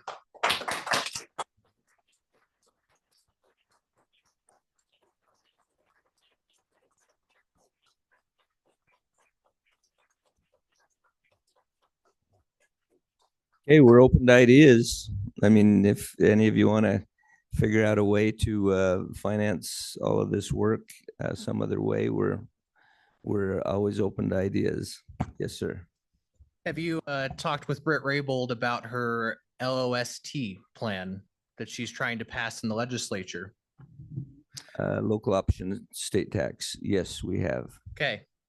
That would be something that I would say would be something I would consider. And just because, Mayor, you paid sales tax, 3,200 for your property, when I'm done paying my 10,000, that was 40 years ago. The one that I had Okay. a couple of years ago was 20,000. Give me just a second, because you've interrupted me, and that's really rude. Sorry. Yeah. But after I'm done paying my 10,000, every lid, I will show up if I have to. And I will stand up here and I will say, for the next 50 years, let's find a better way. Because why should someone else who buys a property in Rexburg, Idaho, a year in, have to do that? Yes, I'll pay the 10 years if that's what it requires because you all pass it. But I won't forget. I really won't. And that's the reality. I'm going to love my neighbor and I'm going to say, no, let's not do lids. Let's tax a little bit more. You're over here saying, you guys don't have any taxes. Your taxes are so great. Okay, great. Then I guess we better buck up and start being willing to help Rexburg, because it sounds like maybe it wasn't during your time, Mayor, but somebody's time, we have not done enough for the city of Rexburg. But to sit here and say, I'm going to pay 10,000 for the city of Rexburg and other people are going to pay X amount of dollars. And you already heard of someone who said they already had a lid come through and now they're having another one come through. That's my biggest fear. 10 years from now, because cement cracks, because things get ruined, am I going to be standing here in 10 years opposing lid 89 or whatever lid number it is? And that's my fear. So I really would urge us to look at those things, to support our legislature, to support our representatives who are trying to find ways. Because if that passes and then you ask us to pay an extra additional tax to take care of roads, I'm going to vote yes. That I can guarantee you. Okay, thank you. You have three Hi, on. my name's Matt Miles. I live on Mill Hollow Road. I just brought by here because I didn't know how local government works, so I came here without an agenda. I guess now I'm opposed to the lid. I did study the documents before I came. I appreciate that you guys are in an impossible situation. Sorry, all of you are in an impossible situation. I think I would just like to suggest that we have an amazing community in Rexburg. We're raising money to fix the tabernacle. I think that if this problem were put before the community, perhaps in a task force, or we were encouraged to say, let's look for, because clearly we're trying to find other options. And I think maybe the city isn't aware of that broadly. And if we were to say, hey, let's look for some other options. I know we've got really talented people in the city, really talented people in the office, but also really charitable people who live in the community. And I think we could probably find a better way. And so I'm on the record as saying, I'm opposed to the lid, and let's find a better way. Maybe through a Okay, thank you. Yes, you certainly can. No, you're welcome to. That's why we're here. Tracy, 649 Lane Drive. Just real quickly, is it possible where obviously some are opposed, some are for it? Of course, it's a big impact on people that are having to pay this, but we all get it eventually is what I'm understanding every so often. Right. Is it possible for us to vote on it as citizens, like to come through on a ballot saying, hey, this has come up? Most people are opposed because it's a big impact that they may not see coming or whatever. Is it possible to have other options and then have all the citizens vote as to what is they feel more comfortable doing? And obviously, I mean, the money's got to come from somewhere. So it would have to be raising the taxes for everybody so that eventually it's, compensated that way versus the big expense in 10 years for everybody. Yeah. Is that possible? Is Yeah, that- there are ways to do it as you're suggesting, and it's kind of what a lot of the other folks are suggesting. That would be to do a streets bond and have everybody vote on it. You'd have to have everybody vote on it probably every year. I don't know. Can you do bonds for more than 1 year? Keith, do you know? I believe generally on bonds, you have to specifically lay out what you're going to do with that bond payment. Now, I'm not sure on the levy override if there's an option. You can do a permanent override, yes. A permanent override? Yeah, so basically it's just a levy that just goes in place in perpetuity, if you will, until it's changed. So, I mean, that's definitely an option. We could do a streets levy override election and see if everybody would rather raise the taxes enough to, give us funds that we can use to pay this instead of doing something like that.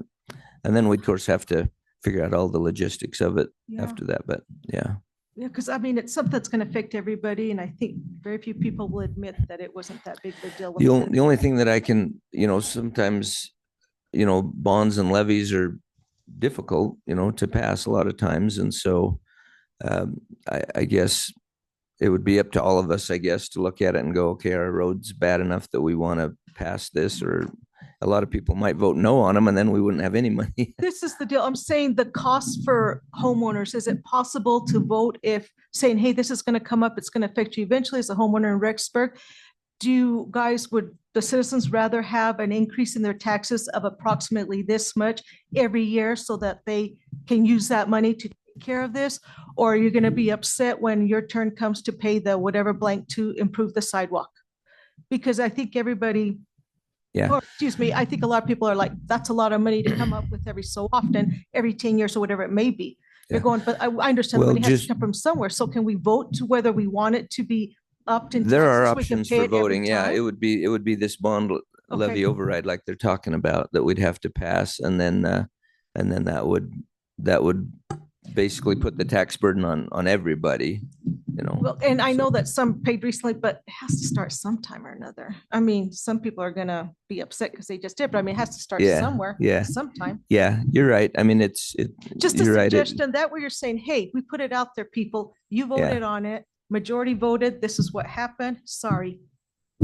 sorry, we just, It is what it is. if you know. vote no, we just let, yeah, that would kind of be the way it would be is, Voted, that's what happens. That's what happens, yeah, yeah. just a suggestion. Thank you for your time.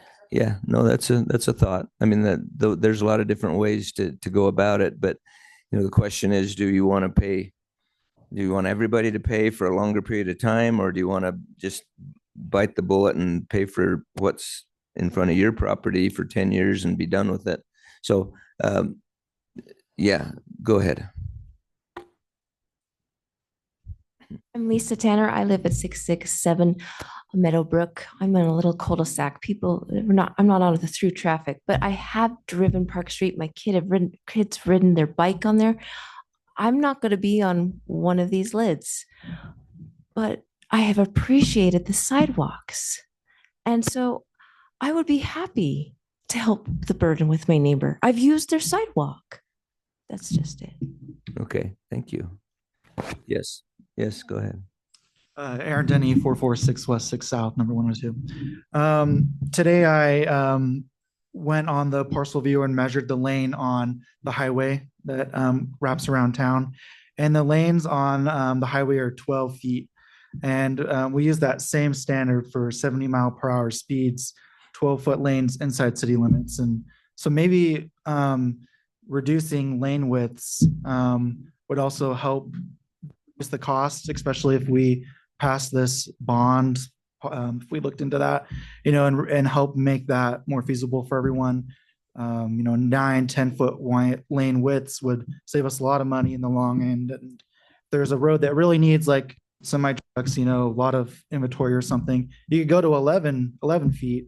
But a semi is only 8.5 feet on average. So they can always make it work. So that just might, help us save money in the long run. Yeah, that's a thought.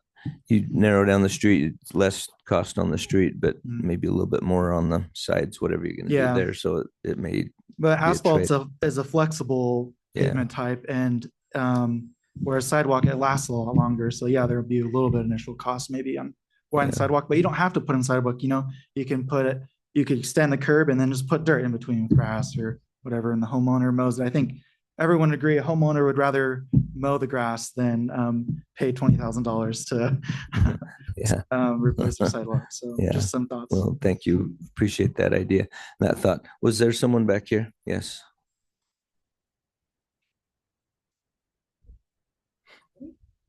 I'm Melissa Allen. I live on 825 Park Street. So I'm like right on the corner of Park and Pioneer. I'm neither I'm kind of neutral, leaning a little more against, and I've heard some valid points. Mine is most of the sidewalk in front of my home is used for transportation of the children in my neighborhood. So it's not even like my kids included, but more so college students who live in the housing even around walk my neighborhood daily. I see multiple people walking the sidewalks in the street. So I love that it's a community. It's like a shared responsibility. I understand that it's in front of my house. Me and my husband take the time to maintain our property so that it looks beautiful. I know there's ordinances in the city for that. My whole thing is also leaning against, because I don't want to lean out on my house because I can't pay $5,000 to $10,000 right up front. We also want that money to pour back into the community. I also feel like you guys are in a really hard position because figuring it out is hard, but that's why you chose to be on the city council to help the city of Rexburg, to come up with those solutions, to help propose those solutions. So I guess I'm just saying, if you haven't taken it into consideration, it's not just the families who live there that use those sidewalks. I'm also highly against you narrowing roads because I live on Park Street, and that old side of Park Street is a hazard now. I drive that road daily to take my daughter to Kennedy Elementary. In the winter, it's awful. Even with cars not parked on the road, 2 cars can't even drive safely down that road because cars will get out and park their cars even if they're not overnight. You can't get 2 cars around there. So I'm just saying, if anything you take from this, please stop narrowing roads. We appreciate those thoughts. Yeah, one of the big complaints, just to address that, and I don't know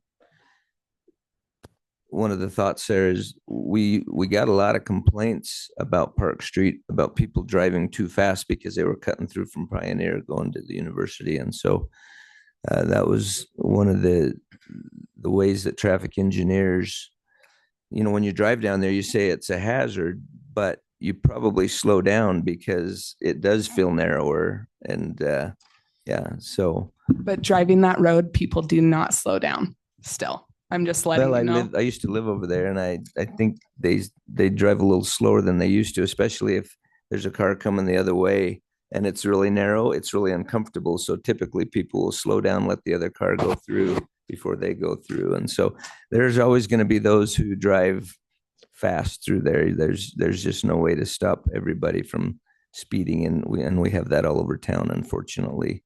But I think overall it's helped to create a little bit slower traffic through there. And that was part of the design, was to be able to do that. So anyway, sorry, I'm trying to, just help us all understand why we do what we do here. But is there anyone else that wanted to speak? Mayor, you have 2 online. 2 online. Okay. All right. If there's someone online, please identify yourself and add your name and address, and let us know what you'd like us to hear. So this is Bill Johnson. Again, I spoke just a little bit ago, but I just wanted to reiterate the point that we went through one of these lids. It was in, 2018 or no, 8.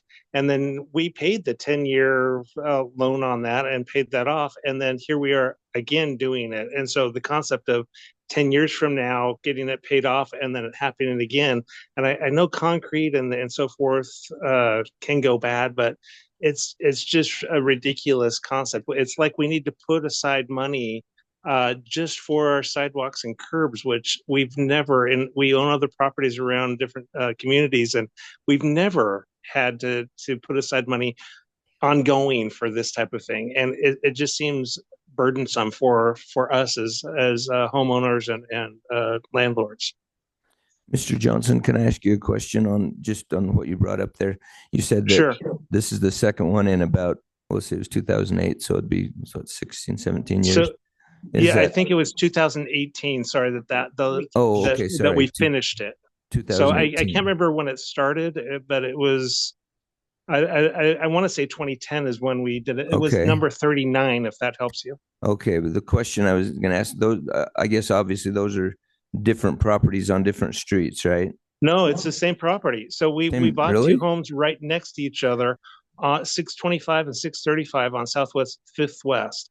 And as I understood it, the first one had to do with that being incorporated into the city of Rexburg and to improve the curbs and so forth and sidewalk. Okay, yeah, I got you and then now. the Okay, next one sorry. is this, where we're redoing some of that or improving them more, bringing them up to ADA compliance, which I totally appreciate, but I seriously wonder why that wasn't included in the first design. Okay, all right. Okay, thank you. Anyone else? It is 11 and a half. Hi, yes. My name is Nathaniel. So I come from, I guess, a different perspective from many of the people. I'm not a homeowner. I am a representative for a client that owns a property. And so I guess I could just give my 2 cents on why I'm against this. One, because it's creating difficult conversations for me, obviously. But I'd like to point out a couple of just thoughts and maybe ideas. One, again, Mayor, you continue to bring up this 10-year thing. But again, that would only count if I'm going with the higher bid that I've received from the city. If not, and I try to get a lower bid from a different independent contractor, then I have to pay that either upfront or on an invoice of like a net 30, a net 60, net 90, whatever it might be. And so my client that owns the property is having to, within a couple of months, with no knowledge of this prior to, pay all of this money. And so my thought on it, can I just interrupt you there just for a quick second to straighten that out? Even if you get a bid for yourself, and it's a lower price, you can still put that on the 10-year financing plan. That's an option. So just so that you're aware of that. Question would be, why would I want to though? Is the thing, because now I'm Put up paying the cost. extra money when I didn't even know about it. So my thought, again, just as an idea, if we can't raise taxes, if we can't do all these sorts of things, my thought would be is that these lids should be years in advance notice. And if you can't do multiple years, at least a year, so I can get these sorts of things added to my T12s, to my budgets, have these conversations with my clients. So I'm getting these notices prior to, so I can plan. Because now, like was mentioned by the fellow from Melaleuca, this isn't something that was included in my capital expenditures. This isn't something that was included in my budgets. And so now it's just hitting my bottom line hard. And we're on an accrual basis, the way that we handle our books, and so this is going to hit us this year, and it's going to hurt. It's going to hurt a lot. Actually, it won't hit this year because you don't get billed for the work until the work is done, and then you actually have a fair amount of time. I can't remember how much. So once the work's done, you'll have the opportunity to pay it off if you want to at that point. And then if you want to finance it, then you can actually finance it. And your first annual payment would be a year after that. And so you'd be almost 2 years out before that first payment. Yeah. Well, So again, it would just depend on how we deal with it. But again, in a lot of businesses' sense, if they're doing something in a certain year, we want it to be paid in that certain year based off of the way that we do our accounting. So that's all I'm saying. Is if this could be something that was like, hey, just so you know, next year you're going to be included in the lid, so you can make sure to prepare for this. I think that would be a good option. Like if we're not going to get legislation changed, if we're not going to get a law changed, I know it's difficult. You keep referencing certain things, and that's fine. I just think it would be a good idea to maybe try to say like, hey, send this notice and say, hey, we need you to get bids within a month or within a couple months. Like I just had a personal conversation with someone the other day at a forum that I went to for this. And they said, oh yeah, please try to get us a bid within a month or so and we can get that approved. And it's like, okay, but it would be much better if we had a lot more time to prepare so that we could plan it out and have those budgets. So again, if these other things can't be approved, I think that would be a good option, at least, especially for homeowners, just to support them as well. So that this isn't just a surprise to them. This is something that, hey, I know next year I'm going to be getting this. And so I can start to plan for it now. That would be my thought. Okay. Thank you. We appreciate those thoughts. Oh, could you repeat your name again, please? We missed that. And your property address. I'd have to look up the address. It's for La Jolla LLC. La Jolla Apartments. Correct. Okay, and your name is? Nathaniel Rowden. Nathaniel Rowden? Correct. Rowden. Rowden. Okay. All right. Thank you, Nathaniel. Yes, of course. Mr. Rigby. Maybe just one more comment. Can you come up to the mic just so that we have it on the record? Thank you. Sorry. Kind of an interesting meeting, my first lid meeting. Always fun. A true education tonight, but maybe just as a proposal, the road could be patched. It's not in great shape, but I see a lot of patching going around the community. I think that's a good option. I'm glad we're patching roads and patching. I think that saves a lot of money versus tearing up the roads and putting in all new road. It's not a perfect solution, but I think the cost of asphalt right now and the cost of construction, it is expensive to tear a road up and replace it. And patching seems to be a pretty good option. One of the options is to defer this lid. Things aren't going to get much worse. They're not going to get better.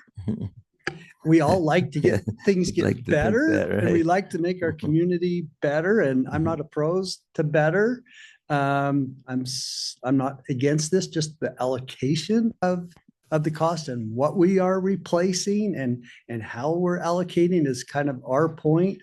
I think, certainly it is a financial thing, but that is an option tonight is $1 deferred is $1 saved. And Maybe it's not this year, but maybe it's next year, maybe it's the next year, but it's kind of, do we want to improve our property or do we want to leave it kind of as is? Yeah. Yeah, there's always that option. If we had a crystal ball, I would make our job a little easier. I don't know if it'd be a lot easier, but if we knew prices were going to go up or down. But one thing I can tell you is we had a neighborhood, another neighborhood here in town that didn't want to do it, and so we actually did defer it, and now they were on the last year's, and their costs were about 3 times what they were back when we were going to do it the first time. So, it seems like costs just continue to go up. If you defer it, it generally just costs more, but it's hard to say. We could have a terrible recession and maybe some prices go down, but we just don't, we don't know. We don't know. Okay. Aaron, do you want to speak again? Yeah. Okay. It'll be my last thing. All right. This is your last one. Yeah. I know it was brought up that North Fifth West was narrowed, but I just measured it and it's still 11.5 feet wide, the lanes. So no one's really going to go 20 miles per hour on a lane almost as wide as the highway. I really, on South Fifth West, where my house is, and where Mr. Rigby's property is too, I really would like to be slower, when I walk my child down the street where there's no sidewalk on portions of both sides of the road. I really would like to see the cars go slower. And if we're going to narrow the street, let's actually narrow the lanes and pull in the curb, and instead of saying we're narrowing the street and just kind of changing it up, and it's still 11.5 feet wide. I don't think that's really going to slow people down. That's why people go faster than 20-25 on that section that was already recently redone. Okay, thank you. All right. Anyone else? We don't want anyone to leave and feel like they weren't heard. So we need you to. Sorry, I'm sorry to make you keep coming up, but I need you to come up to the mic if you're going to speak, because we're recording it all and it has to be on the recording. Yeah, sorry. Did anybody mention what the interest rate on that is? Does anybody know the interest or what? I know you probably can't predict it, think but we can tell you that. I would like to know. Yeah. So the interest rate actually, it gets set on the final assessment, which is about a year from now. Okay. But our policy at the city is typically we will go out and we'll kind of see what the market rate is on like a 10-year bond or treasury. And then it's about 1% higher than that. So the last couple that they've passed have been kind of in that 5 to 5.5% interest.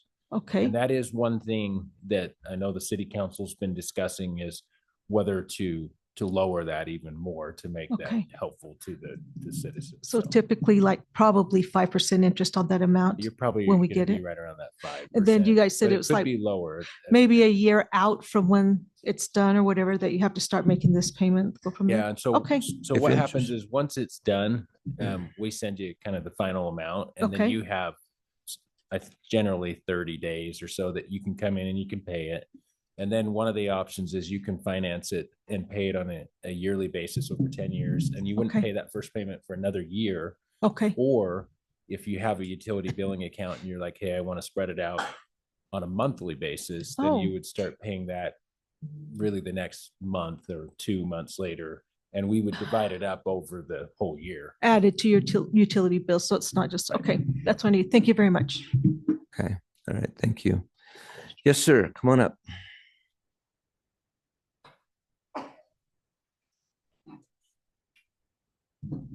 My name is William. I live at 653 Bell Lane. I've been listening to this as my first meeting for a lid, so I appreciate that you've given me. I do have a few concerns about this. One is, if we've been talking about this for 80 years and it's come up as an objection for 80 years, and we've used this as a stonewalling technique to prevent us moving on, I think that's probably a shame on us as citizens not to pressure that. I think we should change. The second is, these improvements improve the justification that we for it is improving our value of our homes. What I was considering was if my value of my home is being increased because of these improvements, so does my property taxes. So you will be increasing my property value. So I'm going to be double charged, one for the fee of the improvement, and then over the long term, I'm also going to be taxed. So I might as well have that tax, and that tax should be spread throughout. And I don't mind paying for that if it's going to improve safety of my children, it's going to improve the safety of the construction and the safety of the people around me. So thank you. Thank you. Yeah, would you go ahead and fill that up for you? So, okay. Well, we need to get a lot of you folks on a committee to sell this increased tax to everybody, because it seems like when it goes to a vote, there's a lot of people that vote no. But if we can. Oh, it hasn't gone to a vote. We haven't had a street bond vote. Noah?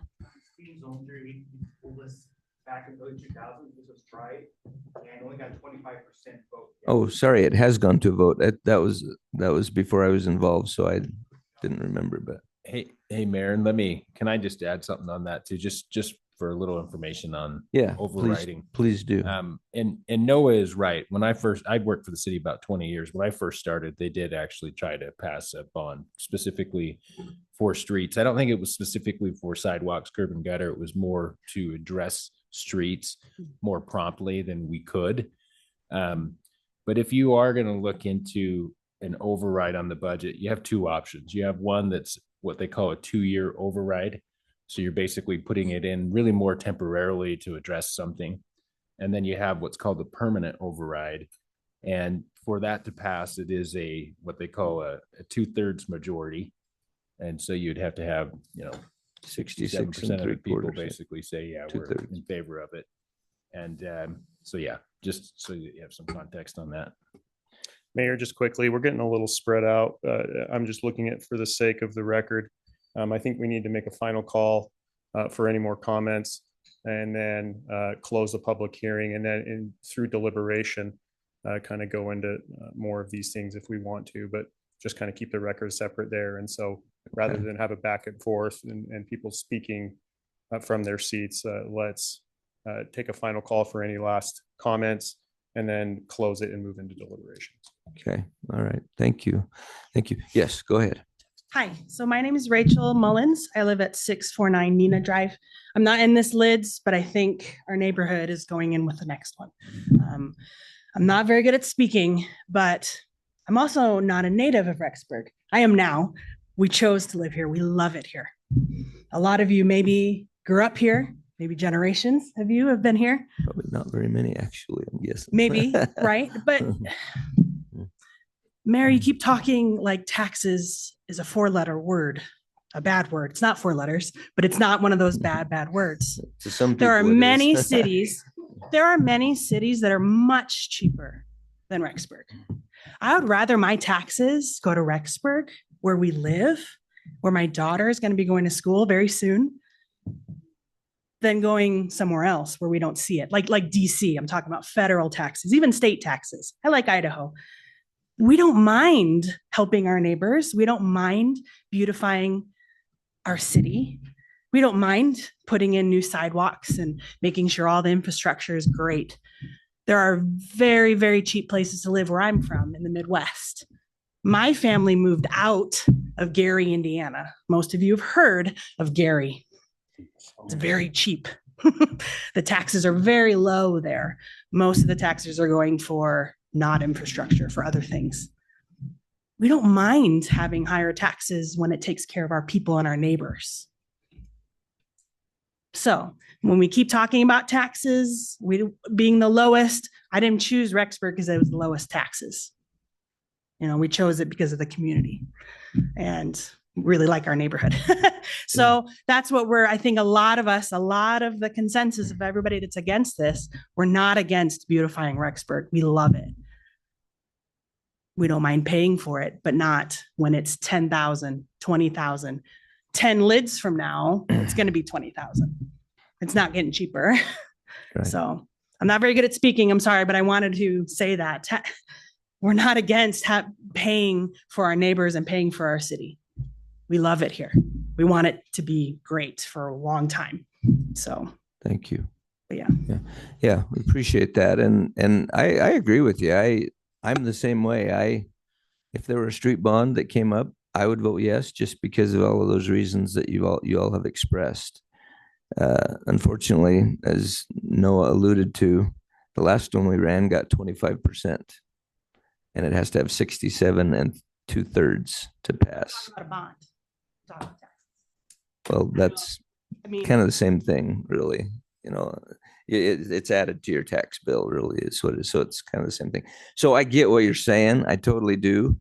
And I'm the same way. I'm a very community-minded person. I vote yes on pretty much everything that has to do with community improvements.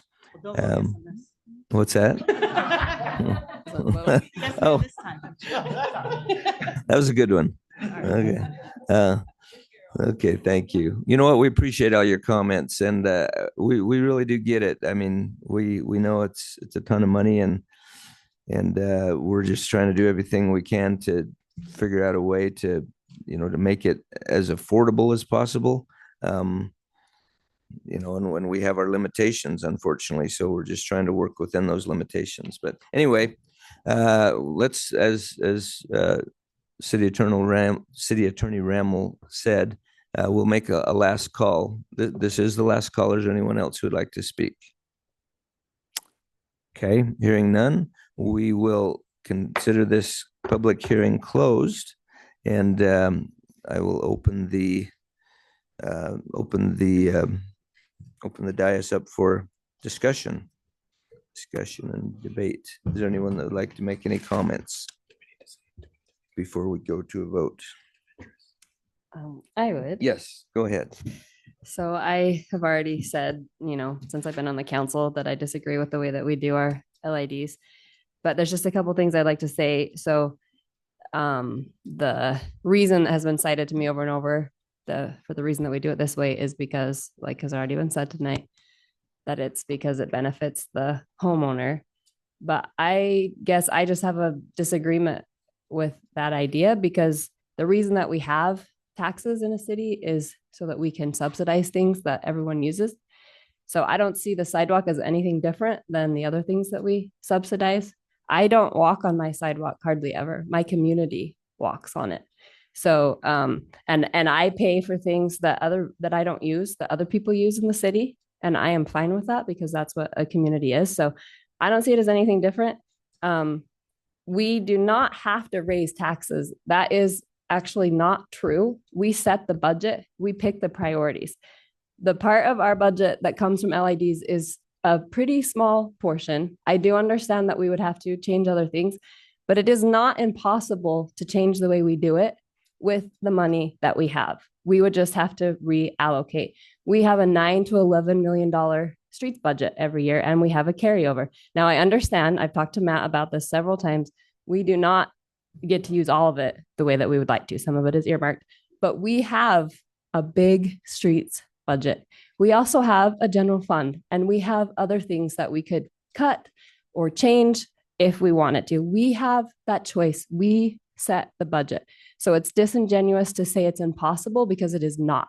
We could change the way we do it. I don't think anyone said it's impossible. No, you said we couldn't do it unless we had more taxes. We cannot raise our levy more than 3%. Okay, what I heard you say tonight was that it was impossible unless we passed a bond, because we can't raise taxes unless we pass a bond, right?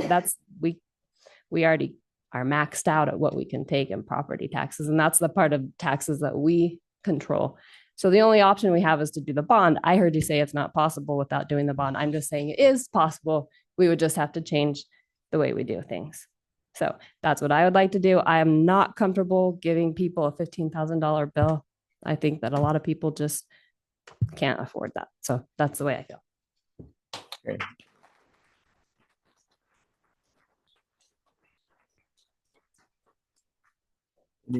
Any other thoughts? Yeah, I've also like to be heard on that too. I agree with a lot of what Councilwoman Johnson had to say.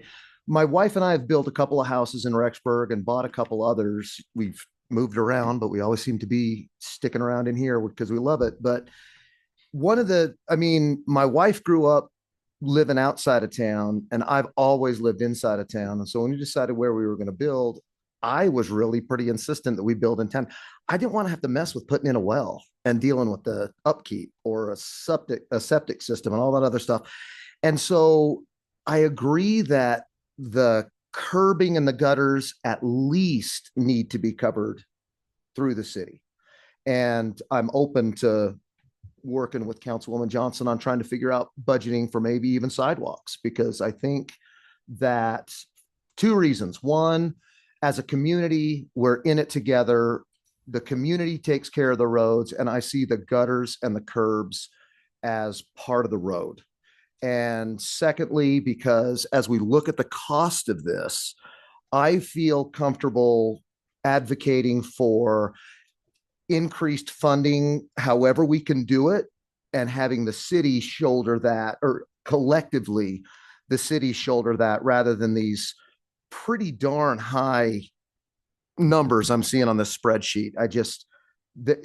It's really gone up lately. And I think we need to figure out a way in our budgeting and possibly even in our tax allocations. I think we need to do more to shoulder some of that. Well, we got budget season coming up, so that's something we can certainly talk about when we are looking at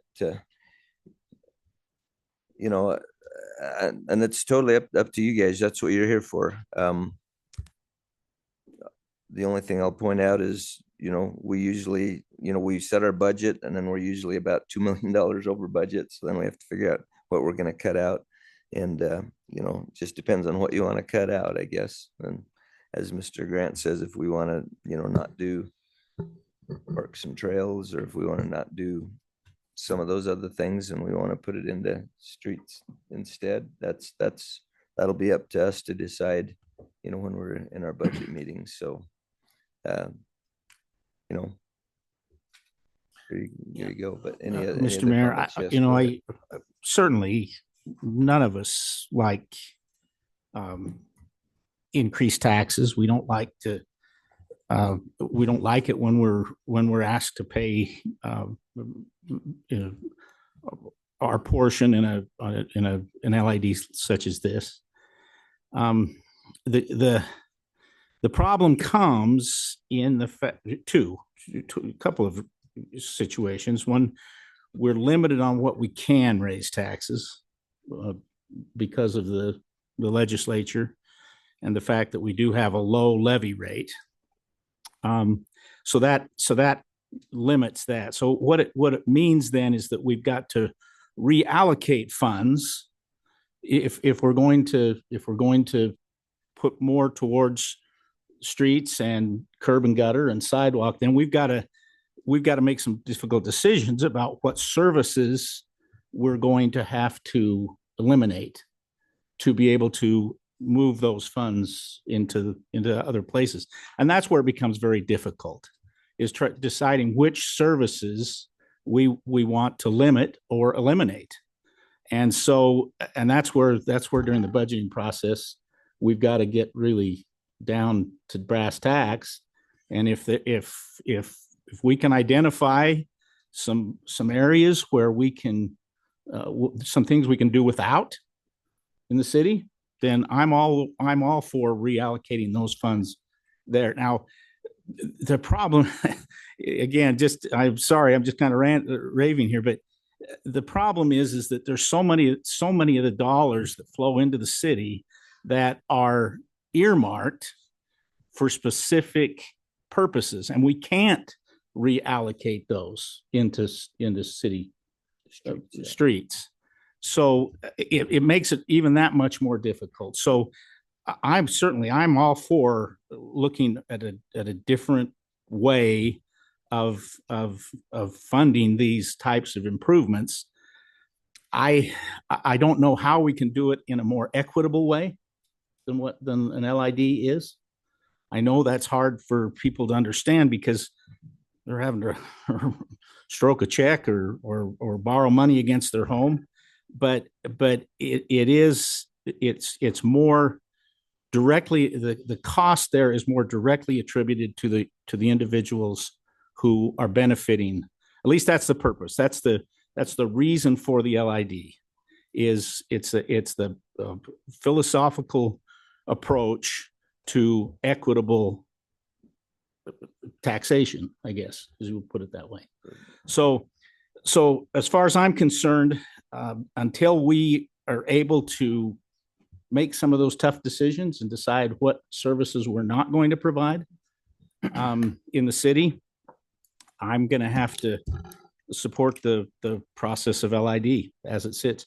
Now, I do support the idea of increasing the city's participation as we can afford it, and possibly looking at taking on the curb if that's possible. That would certainly alleviate some of the costs that would. And again, I agree with you. I think if we were to look at something like that, the curb itself, to me, is more part of the road than the sidewalk is. And so there's a lot of things we can look at, and I hope that we'll do that before this LID is completed or is started, I guess. Yeah. Okay. So that's all I have to say. All right. Mr. Mayor? Yeah, go ahead. I think we've had some good ideas brought up tonight and looked at, and I think sometimes we can look outside the box. I know we've discussed it many times. I want the public to know we've discussed this and sat down through many meetings on what we could do to make this fair and a better process. I even today went out and walked every one of these LIDs and looked at them, and I think there's some that don't need to be replaced, but that's my opinion. But as we look at that, I think we need to make sure we work closely with the property owners, communicate with them better. We've talked about this since I've been on the council, that we need to reach out to those property owners before time, and so they can plan for it. I think that's a great idea that's been brought up. We need to do better at that from the city aspect of it, to communicate back to them. I know that last week we had a LID hearing here for the public, and we had some show up, but probably not as many as we had here tonight. But I do agree with what we've heard tonight on maybe possibly taking on more of the curb and gutter area. Let the homeowner take care of the sidewalk a little bit, if that's possible. But I think we can come up with some better ideas, possibly as we work through this, especially maybe come up with a task force that could do that, help us out. Okay, Councilmember Chambers. Thank you. First of all, thank you for coming and for your comments. And it was civil, and I appreciated that. I have a question for Keith. A lot of good ideas have been shared, and a lot of unknowns still exist about those ideas. How soon do we have to act upon this? How long is the bid good for? Well, we haven't have bid it out. time? So these were just estimates. Okay. Right. We're looking to bid this out shortly. And so we can actually get a number on that. And so we would want to move on that now, depending on what the council determination is of what policy they want to pursue for payment. That can come later if you want to pass it, or if you want to wait on that, then that just pushes the LID, right? And so passing it would give us, we could bid it out, at least get the bids, bring them back to you and say, okay, here's what the numbers are looking like on there. But as far as the reimbursement side, or how we break up the cost share of that, really, until it's done, the council could make a determination on that and say, okay, this is how we want to do that cost share, right? Because this is the preliminary notifying property owners. Here's the estimate of what that cost is going to be. Really, the actual cost comes back when we finish the LID, and that's when we send out that notice to the property owner that this is what your bill will be on that. And so I think there's an opportunity for the council to discuss what directions they want to go with that. I mean, obviously my concern is just the street budget and how many streets we have and the maintenance of those roads. With the cost, I mean, obviously it's a significant amount for the property owners. I do, because of those cost escalation, I do like the idea of a levy override to try and help bolster our street budget. Obviously, I'm going to be visiting with the county commissioners. This, I think, is on the 24th, or this is next Monday, discussing the road and bridge tax and how that's been dropping and seeing what we can do to bolster that back up to help us. I mean, obviously, right, we've seen $700,000 drop in the funds coming into the city with that. And so I think those are obviously my concerns, right, as I try and allocate the funds that the council allocates to me to do road projects in the city. And so those are definitely concerns that I have with that. So, well, one of the reasons I asked that is there's no question that in the 3 previous LIDs that I've been a part of, I've never seen costs like these to the property owner. Yeah, our hope is that they're lower, but once again, these are estimates that we put out and we don't know until the bids come in, but we've seen significant escalation in bids. And so that's definitely a big concern for sure. Well, I'm just wondering if, as a council, we have time to defer a decision, huddle up, look at budgets. Matt, I don't know if you can give us some guidance in terms of where we could find the money if we wanted to pay for the entire project, or what the cost share would be if we did curb and gutter and left the sidewalk to the property owners. But I think those are elements of our decision that we can't determine tonight. Yeah, so the cost share with the curb and gutter, if we were to take the curb and gutter, so I believe that's in your 50%. No, we had one that had the full cost share for the curb and gutter on there. So if we took the curb and gutter and we didn't do anything on the sidewalk, right? That was the one that we had put forth as a potential option. Yeah. And so we can get those numbers back to you. So that way you can see those. I think it was almost 500,000 additional on the city side. And so some of these are also, remember, some of these costs are also sewer line replacement when we put in that new road with that. And there's These not are a cost share on that. new sewer connections. To New the sewer homes, connections, right? just to get outside the right of way. So that way, if there's a failure on their sewer lines, we're not digging up a brand new road. Well, I'm assuming that some of those improvements, like the sewer line, the street, we can't defer. We've got those in our capital plan. We've got to get those done. It's the curb gutter and the sidewalk piece that I'm curious about. And I know that right now we've got the homeowners shared about $1 million collectively. So the question is, can the city come up with an additional $1 million and do the whole project? Or can we come up with another 500,000 and do the curb and gutter and not the sidewalk? So there's just some decisions there that I'm not sure we're in a position to decide tonight. And that's why I asked, can we defer this until our next council meeting and talk about some of these? Yeah, I think that's fine. It's because we're just getting that and getting ready to put it out to bid on there. And so there's still the option, right, that council always has once the bid numbers come back in, to either say, we're not going to move ahead with that. And so we're rejecting all bids. That'd give us a little minute to look at, just some different options and see what we can figure out that might be better. I mean, is that kind of the feeling, or what are your thoughts? I'd like to see us look at the other options, like participate with the curb and the sidewalk, or do the whole project, or different scenarios. Like, we need to drop that interest rate down below 5. I think we need to get them up 3.5 if we can, as low as we can go. That gives us some time to look at what we can do, what's available, and what we can afford, and what we're going to cut and all that kind of stuff. So I think if we can go at least our next meeting, if not after that one, I think we'd be better off making decisions tonight. Right. Did you have something else? Yeah. Oh, I was just gonna say, Councilmember in Johnson? my time on the council, we did delay an LID once for an entire year. So it's, we get to choose if we want to do that. If we really were serious about changing it, if people really wanted to change, then I think we could delay it and try to find a solution and not have an LID. We have done that. It is possible. And we could start by looking at the carryover in our streets budget.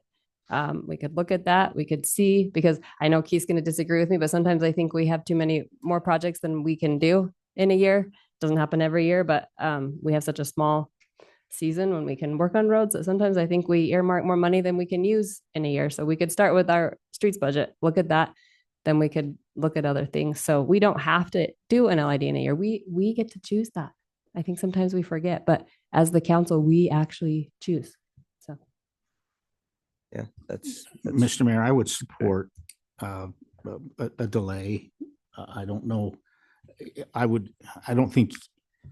think everyone agrees that the road surfaces and some of the sidewalk and curb are deteriorated in these areas. There needs to be something done. I would think that we should do it sooner than later. I don't think this is something that we want to put off for another year while we debate a bond, or whatever it might be. I think we can, but I do think if we put this off maybe till the next council meeting, it'll give us time to see what the impact would be if we were to move some money around. Or if you want to tell me scenarios that you want to look at, I think obviously we can put those together and then kind of shoot that out. Yeah, I think a lot of us are kind of in the ballpark or in the park of looking at the possibility of the curb, because that's a very significant cost, more than the sidewalk. And so, but it is part of the street. I think that's one scenario that I'd like to see kind of and I know you want to see, okay, let me just get some clarification. So would you want to see a cost participation in the sidewalk, or just all the money go to the curb for the curb replacement? Or is there a combination in there that can you're you do a thinking about? combination of, tell us what it would be with just the curb, straighten the curb, and the homeowner do the sidewalk? Sidewalk, yep. And can you do one with that would do the street, the curb, and participate like 30% on the sidewalk? 30% on the sidewalk. Okay. Or something like we can put that together. I mean, it doesn't hurt anything to look at numbers. Doesn't cost us anything to look at numbers. Yeah. Again, I think if we put this off, it's just going to cost us more money. Yeah. A year from now, it's going to cost more money. If we're seeing an escalation in prices we've been seeing, then I would be concerned that, right, obviously we want to maximize the dollar value today rather than putting it off. But I mean, obviously looking at these scenarios, we can definitely put those together for you. Okay. So do we want to have All a right. work meeting by the next council to do that, or when do you want to do that? Yeah, we probably should do Next that. council. We have a work meeting for county commissioners. Oh, yeah, we do. We need. Well, we could schedule one before that. I mean, Yeah, it's not I was to gonna say we why have don't to you- do why a don't you work see meeting. how soon you can get those numbers together, and then we'll schedule a work meeting and talk about it some more.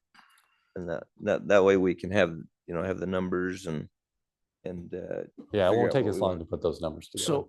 So does that mean that we will have to have another public hearing? Or no. does the input that we received tonight be good? This and is then all we'll- on the record, so. Okay. Yeah. So we'll just be able to act on whatever we come up with. I think we got a pretty good idea of what folks think tonight. So. Okay. Great. We all are homeowners, so we all kind of feel your pain. Maybe we haven't been involved in an LID lately, but we all feel your pain, and we have the same cause as you do to keep your homes up and going. And so we are sympathetic. We just, like in kind of a tough position because we're fiscally responsible to take care of the city's money as best we can. But yet we've got to be able to give the services that we need to do. So that's where we're at. So, but thank you for all your comments. They were good, and they do go somewhere. They just don't go in one ear and out the other. We do listen, and we do try to address each and every one of them. So thank you. Okay. All right. Thank you. Did I ever close the public hearing? Yeah, I did. Okay. All right. Just trying to remember where we're at. Mr. Mayor, Yes. also one last thing. I appreciate all this, and I'm excited to dig into some numbers and see what kind of options that we've got. But it only fixes or addresses the challenge for today, this LID. We're going to be right back here with the next one. I would like to see if it's possible, and I'm the worst math person in the world, and I apologize for this. So somebody else is going to have to get their calculator out. You a math teacher? I am not a math teacher. Social studies, thank the heavens. Anyway, I would like to see, because we've been talking about this, and the citizens of Rexburg are going to pay it one way or another, whether it's through an LID when it's right in front of their house, or whether it's through increased taxes and we share the burden that way. So the net is it's gonna be the same, the cost. But I'd like to see those numbers of, if we begin the process, and first of all, I'd like a little bit of an education as well on exactly what would that process look like for us to begin the process of shifting from using LIDs to then collecting those property taxes that we can and funding all of this through the city. So we're just taking it from the payment coming from here on an LID to a different way of collecting those money. So first of all, the process, how would we begin that process? And secondly, what would that increase look like per $100,000? Kind of like when we see a bond come up, they're able to tell us this is exactly how much your taxes are going to go up per $100,000 of your home. I'd like to see those numbers, because then I can make an educated decision as to whether or not that's a path that we should go. And so is there a way, smart math people that we have in our employ, to do that? First of all, what's the process that we would need to go through? How long would it take for us to make that shift over? And then secondly, what would that tax look like? So people could know in Rexburg, we're not going to have an LID for your sidewalks and gutters ever. The city's going to come in and on a rotating basis and take care of those things when necessary. But if we choose to go down that road, what would taxes go up? You're talking about doing a levy override. Is that correct? Or whatever that looks like legally, because I know the state limits us to 3%. So maybe this is something that we would have to ramp up over a series of years to make it happen. But the process and then the cost. Okay, so one would be if you did a levy override that Matt talked about, right? So that would be a vote. And if the vote went through, then you could, as those taxes came in, and we're always in the rears, right, on the taxes. And so it would just be a matter of having that set up, right? So if you went that direction, the other direction that you're looking at is just looking at the allocation probably of the general fund and where you put the general fund, right? And so that's a discussion as you go through the budget, is just saying, here's how we're going to take the general fund money, right? Because that's kind of this, if you will, discretionary funds for the city council to make a determination how we're going to spend it, because the other funds that was already mentioned, right, are already allocated in a certain manner. And so I think that's, we could look at, I mean, obviously looking at a levy override, right, would just look and say, what percentage would that be? How much money would we need to collect, and how much would each individual property per $100,000 pay on that? So I think that's something that we could definitely calculate up.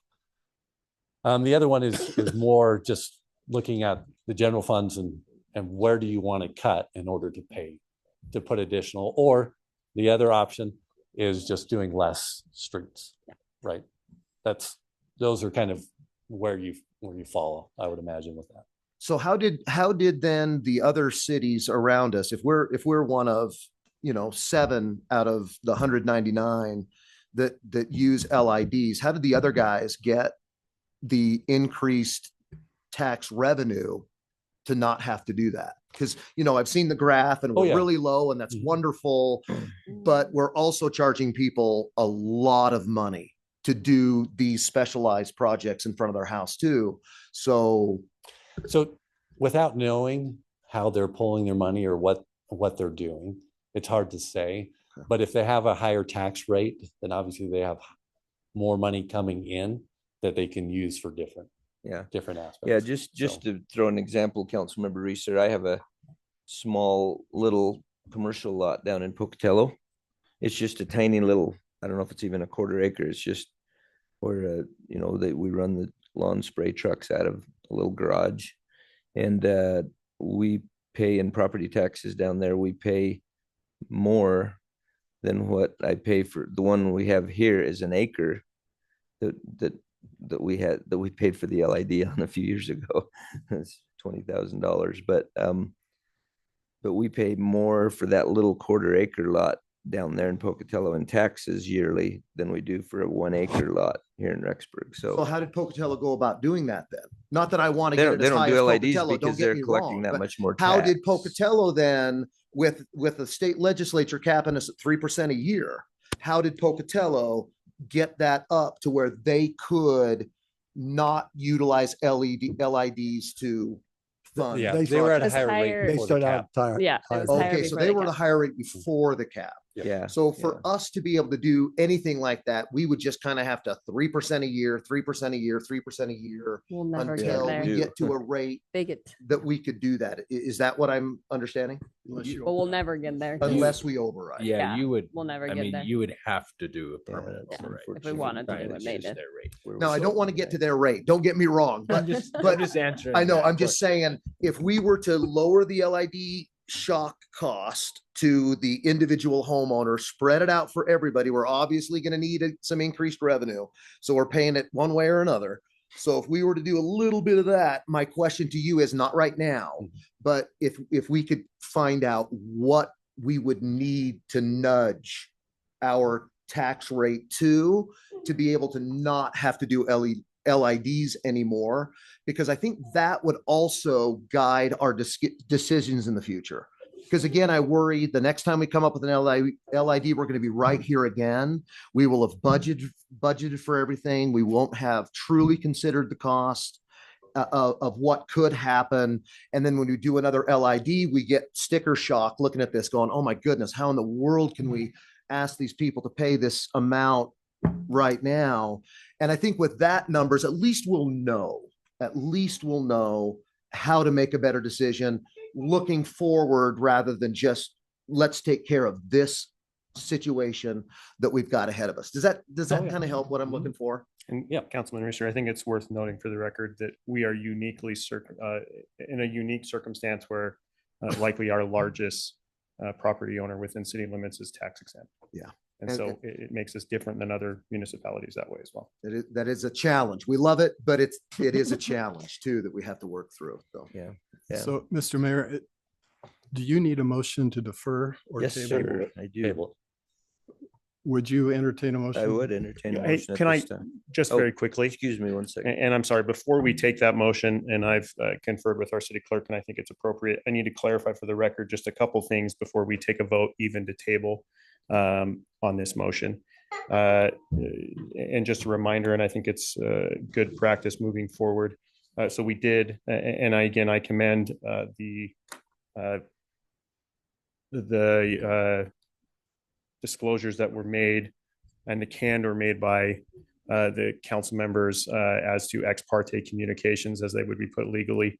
And so again, I think it's a reminder, and to clarify the record, ex parte communications from the Supreme Court of Idaho, they're not prohibited per se, so long as meaningful disclosure is made. The court has stated that that would require the identity of who the conversations took place with. They must be disclosed on the record, and a general description of the conversation. Looking back at my notes, I'm comfortable with the disclosure made by Commissioner Erickson. I do just have a couple quick questions for Councilman Reeser, and more clarifying. I know that there was maybe some ambiguity in your disclosure. You mentioned 2 individuals and possibly more that you spoke with. Were there more than 2 individuals that you spoke with? There were. There was one that I spoke with one-on-one. That was Ryan Snellgrove. And can you give me, just as we go through them, just the general nature of that conversation? Yeah, I asked him about his experience. He lives on Park Street here in Rexburg, and he was involved in one of the previous LIDs. So not specifically to this LID, Not but specifically to this one, Okay. just get a general sense of his experience on the last one, the challenges, the frustrations, so I could have a better idea. This is my first LID vote on the council, and so this is the first time I've really had an opportunity to dig in. I'm satisfied there. Who else? And then I met with members of my department that I teach with. They just kind of came into my room and we were visiting about it. That's Dan Stewart, Logan Romney, Alvaro Lainez, Zach Lamson, and Jonathan Chavez. And they were asking questions about the upcoming LID, what I thought about it. And I used that also as an opportunity to elicit some responses from them as to what they thought about that versus a little bit what I mentioned this evening about, what do you feel more comfortable with? Would you rather take care of it homeowner by homeowner? Would you rather pay a little more in a general property tax? Those kinds of things, just to elicit some additional perspectives from Rexburg citizens. Any other ex parte communication that you would need to disclose? Nope, that was it. Thank you, and I appreciate your candor with that as well. And then again, I think it's important to note for just in the welfare of individuals who are here, when we talk about work meetings, again, in Rexburg, we follow the law. So work meetings are subject to open meeting laws.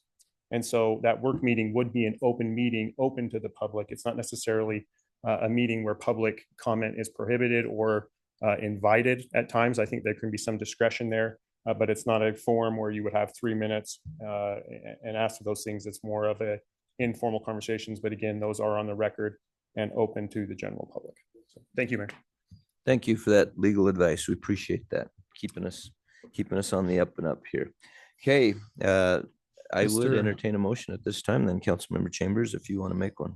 Mr. Mayor, based on the input we've heard from the public and the desire of council to explore alternatives, I move that we table a decision on the creation of Local Improvement District 54. Okay, thank you. Is there a second to that motion? I'll second that. Second by Council President Walker. Any further discussion or questions? Hearing none, all in favor? Aye. Any opposed? All right, motion passes. We will table that until we get more information and be able to have some more discussions about that. Okay, thank you. All right, we are going to move on at this time to, let's see, is Teresa Flannery online by chance? Patrick, do we have Mrs. Flannery online? I'm here. Teresa, are you available to communicate with us at this time? Hopefully, can you hear me? Yes, we can hear you. Thank you. Thank you for being here. So we will go ahead and turn the time over to you at this time for the fiscal year, for the audit report, the city audit report. Perfect. I do have my screen ready to share, but it looks like I don't have authority to do so yet. Okay, we'll see if we can get that permission to you to share your screen here. Go ahead and try. Yep. All right. So that should be coming up for you in just a second.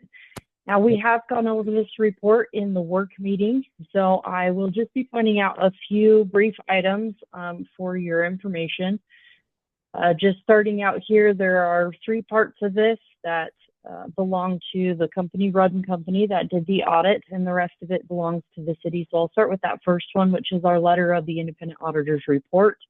I highlighted the paragraph that everyone really wants to focus in on, which is our opinion on the financial statements. And we believe that the financial statements are presented fairly in all material respects. Your team has done a really good job of keeping track of everything, and we did go back and forth, got everything where we felt we could give that opinion free and clear. So that's a good score for the city. The next one that I wanted to point out, oh, go ahead. Oh, sorry, no, I just said thank you. I did just want to point out there's some good information in the MD&A which Matt put together. And this MD&A has some comparisons between this year and last year. And so I just really love looking at that. And I know we probably have problems seeing that just based on the size, but we have increased in current assets across both the business type activities, which is your water, wastewater, and sanitation funds, and then across your governmental activities, which are mostly supported by those property taxes that we've spent a lot of time talking about. But I like the comparison to be able to see growth over time, both in the assets and to look at the liabilities and how those are doing as well. And you can see that liabilities have grown as well, with short-term payments that are waiting to be made and other things that are going on in the city's books. So there's this comparison, and this is on the balance sheet type items for the city. And then 2 pages later, we're going to page 9 if you happen to have a hard copy. There's really good information on the revenues and the expenditures. I will clarify that this is the accrual basis, so this is not the day-to-day operations of the city. This is more high level, 30,000 foot view. Another way to see that is on page, sorry, I had my little sticky notes, but I forgot to put one on that page. Apologize for the scrolling. Here we go. That's what I wanted. Okay, so this is the statement of activities, and I really like this statement of activities. This is a different version of the table that we were just looking at. And what I really like about this is that you can see expenditures side to side with the direct revenues received to support those expenditures. And so you can see the net overall costs of different pieces of government and how those are supported. So it gives a really good view of, say, water, for instance, your expenses 4.06 million, and the charges for those expenses 4.05 million. And that allows you to see how much of those charges are going to support those actual costs. So I like this table just as a 30,000 foot view of what's going on in the city. The next thing that I just wanted to point out really briefly, this is jumping over to specifically your general fund. There was a little bit of comment on that a little earlier.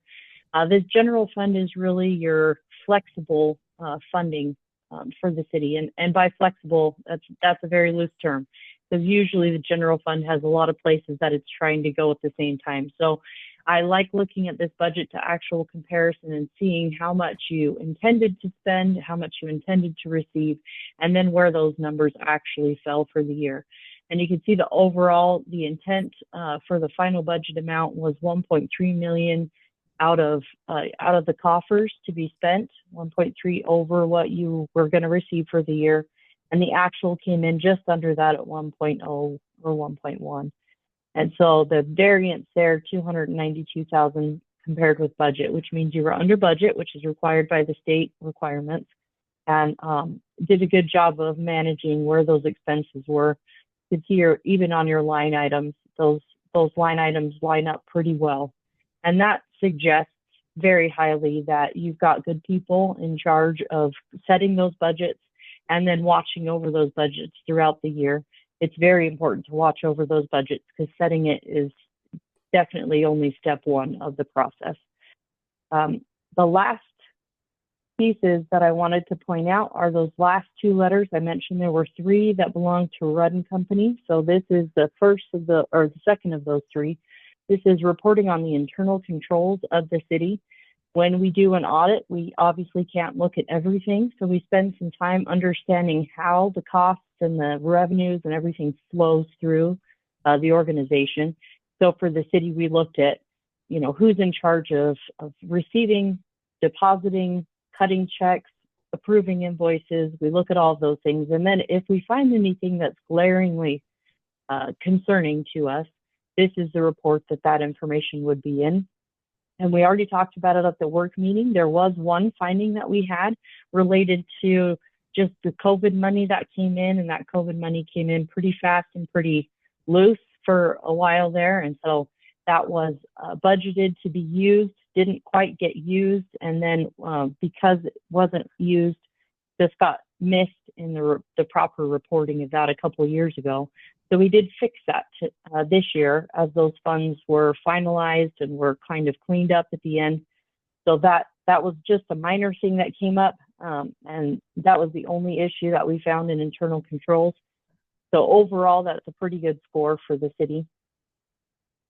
And then the very last one is because you did have federal funding and you had over the $750,000 threshold, you were required to have a single audit. I will mention that that threshold is moving up next year to $1 million. Kind of wish it was a little higher than that, but $1 million is a nice little increase. But as we looked at those federal dollars, we did pick two programs to test on those federal dollars. One was related to the community block grants, and the other was the COVID funding. And as we looked at those, we looked for any issues in compliance and internal controls related to the use of those funds and the proper adherence to the agreements that you had made to receive those funds. And we found no issues there. So that's another perfect score for the city as far as your major funds are concerned, major federal funds. That was all of the pieces that I wanted to share with you tonight. Just a quick and dirty, because we'd already talked about a lot of stuff in the work meeting. Any questions from anyone?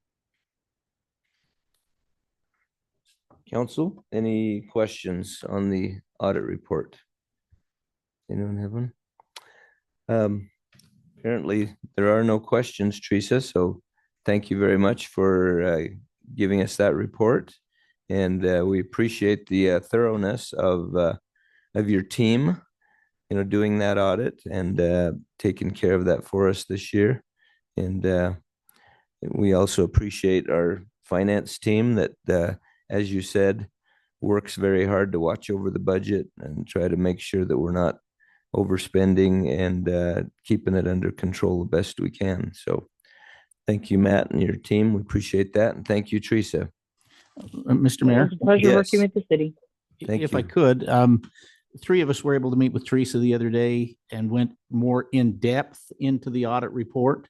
And I was very impressed with both Teresa and her group, and after reviewing it, very impressed with the city staff and how they've managed the funds of the city. So kudos to all of you. Thank you. Okay, thank you. Appreciate that. Yeah, thank you for serving on that committee and helping with the oversight of that. Those of you who were in that meeting, that was good to be able to check that out more in detail. So, okay, all right. Thank you. We will move on to item number 8, which I think. Yes, sorry. And then just to mention, so we just need you guys to officially adopt that audit. But then we also want to note, we talked about this in our audit meeting. We're also asking you to adopt a restated fiscal year 23 audit as well. We did make some changes where we moved some stuff out of the combining statements into the governmental as a major fund.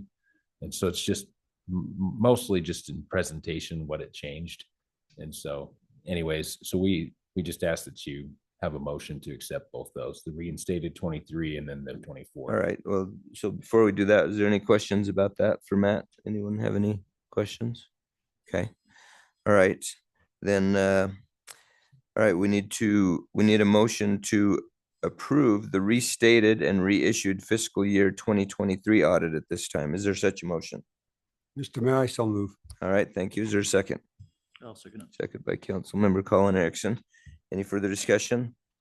Hearing none, all in favor? Aye. Aye. Any opposed? All right, that motion passes. And then at this time, we need a motion to approve the fiscal year 2023 and 2024 audit report. Is there such a motion for that? Motion. Okay, it is moved. Is there a second? Second. Second by Councilmember Eric Erickson. Any further discussion? Hearing none, all in favor? Aye. Any opposed? Whoop, hang on. Got to restate that. The second one's just for 24, right? Yes. You said 23 and 24, sorry. Yeah, that's what it says right here, but So number 9. okay. Item it's number just- 9. Okay, so 23 is not in there. It's 24. Yeah, you just Fiscal year 24 audit. Okay. Okay, got you. Okay, yeah, so that was not for 23, that was just for 24. Okay, just to clarify that. All right, thank you. Thank you very much. We appreciate that. All right, let's see, moving on to item number 12. The mayor's business. We do have a new member that has been proposed, and actually I have asked her and she has accepted the in statement as a member of the Planning and Zoning Commission. That is Tammy Geddes. You should have received some information about her. Nope. Did any of you receive information about like a bio? Yeah.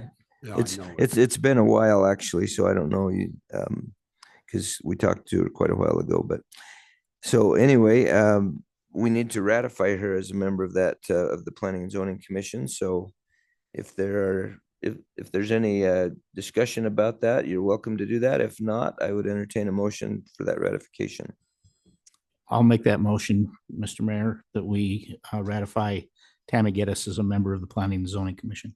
All right, thank you. Is there a second? I second. Seconded by Councilmember Reeser. Any further discussion? Yes. I just say I'm so excited. I think she's going to do a wonderful job. So it's going to be great. Great. All right, thank you.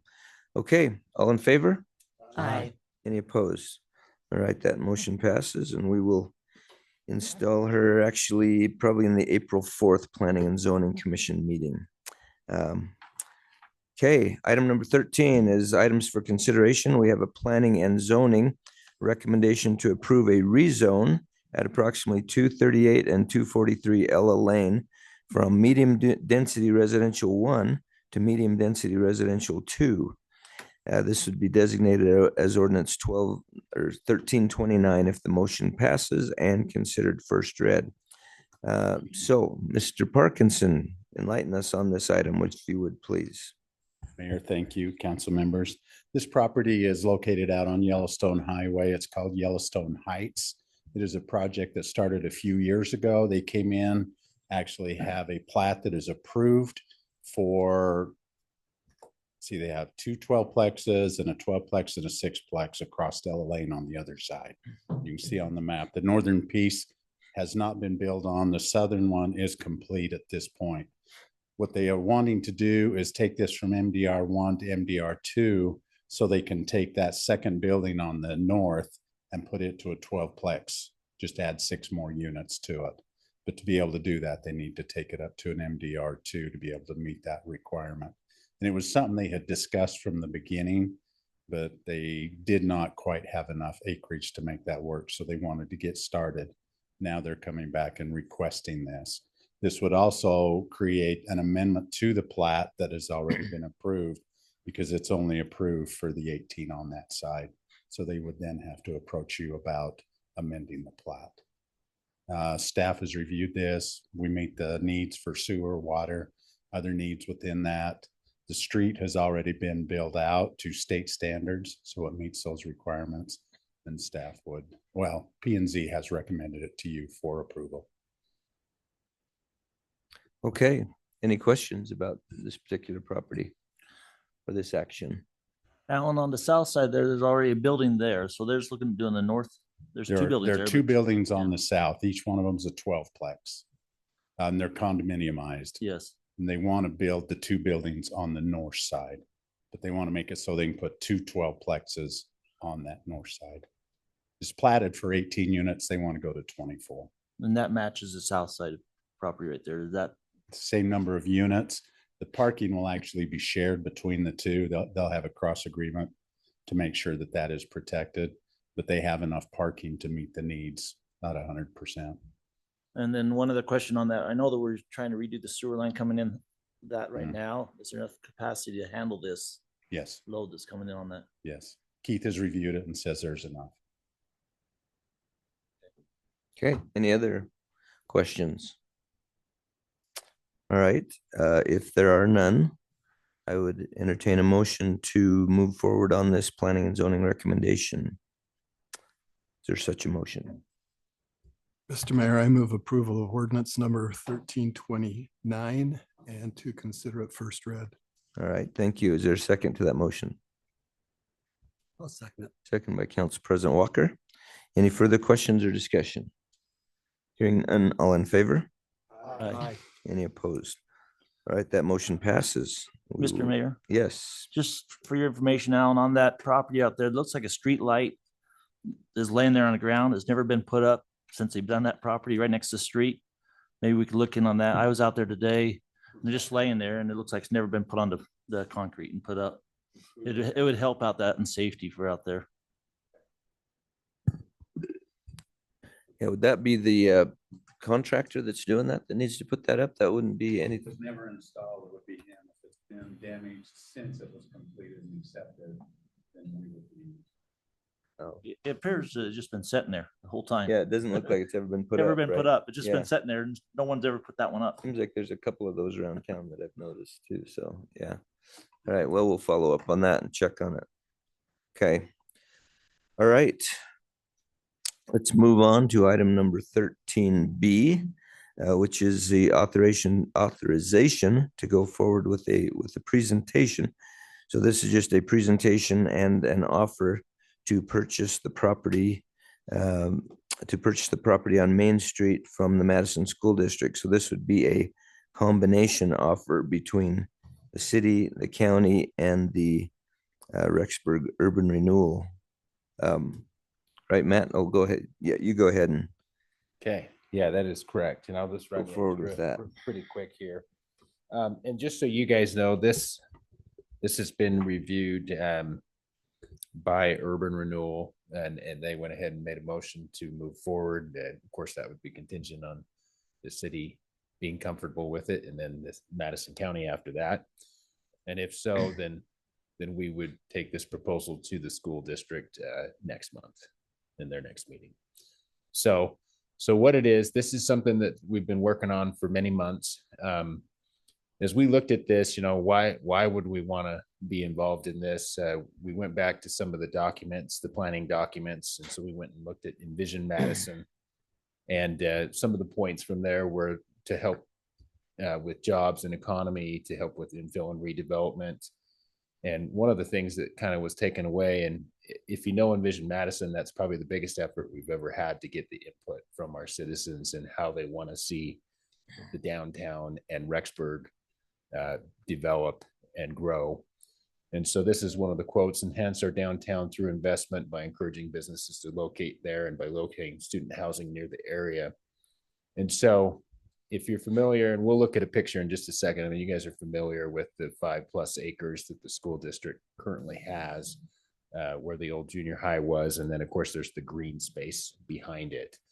And so of course, Urban Renewal, one of their big things is to help get redevelopment into the downtown areas and to get it particularly in the hands of private development as well. And so the other thing that we looked at is we looked through the City Center Vision 2050. We have a couple of objectives that we felt like this would help with. One was to create meaningful public spaces as well as gathering places. And so as we get further down and we show you what the city and the county's purchase would be in this, it's that green space that could be utilized for gatherings, farmers market, whatever was decided, right? And then the city should also build public spaces within the city center to support events and public gatherings. And so, and eventually that acreage, the goal would be to have administrative buildings there as the city grows, and that would be pretty long-term, probably 10 years plus. The other thing that we looked at in that same Vision 2050 plan is that we were tasked with developing an overall parking strategy for the city center. And that, I won't read them all word for word, that we should develop a parking plan that includes parking structures. And then we should work with Urban Renewal specifically and community partners to build a parking structure. And so as you think about that, this is really 4 community partners that would be involved in this deal if it was offered and accepted by the school district. I feel like that's cutting in and out, but maybe not. And then I think this is one more objective. So the objective here was within the city center, consolidate government entities where possible, And so basically the idea is that we try to partner on smaller acreage or footprint, if you will, and then surplus other buildings or land that is out there. And so in this case, obviously, this is 5+ acres right in our downtown that's all tax exempt, that the school has owned for a long, long time. And so the hope would be that we could get the majority of that back into private development.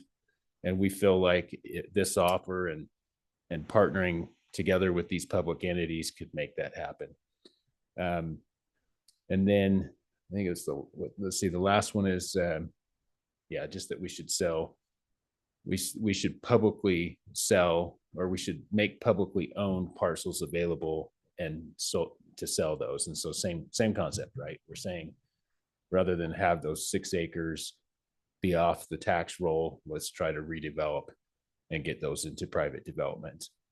And then this last one, I've kind of hit these. I mean, a lot of them are kind of the same thing, but we should also, the city should encourage the relocation of low intensity public uses and promote the consolidation of parking. And so obviously, as you look at this plan, that parking garage is a huge benefit, not just for a potential admin building in the future, but also it could be used with private development.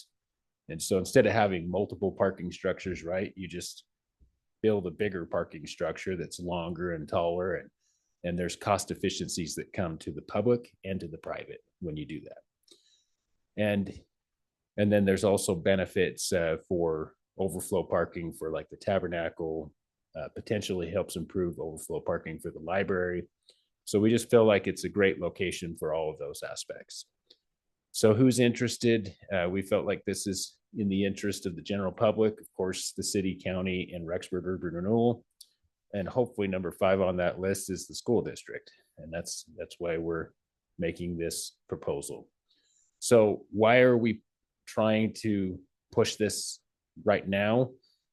Really, if you are wanting to do this project, urban renewal, that district closes in 2027 with the final funding in 2028.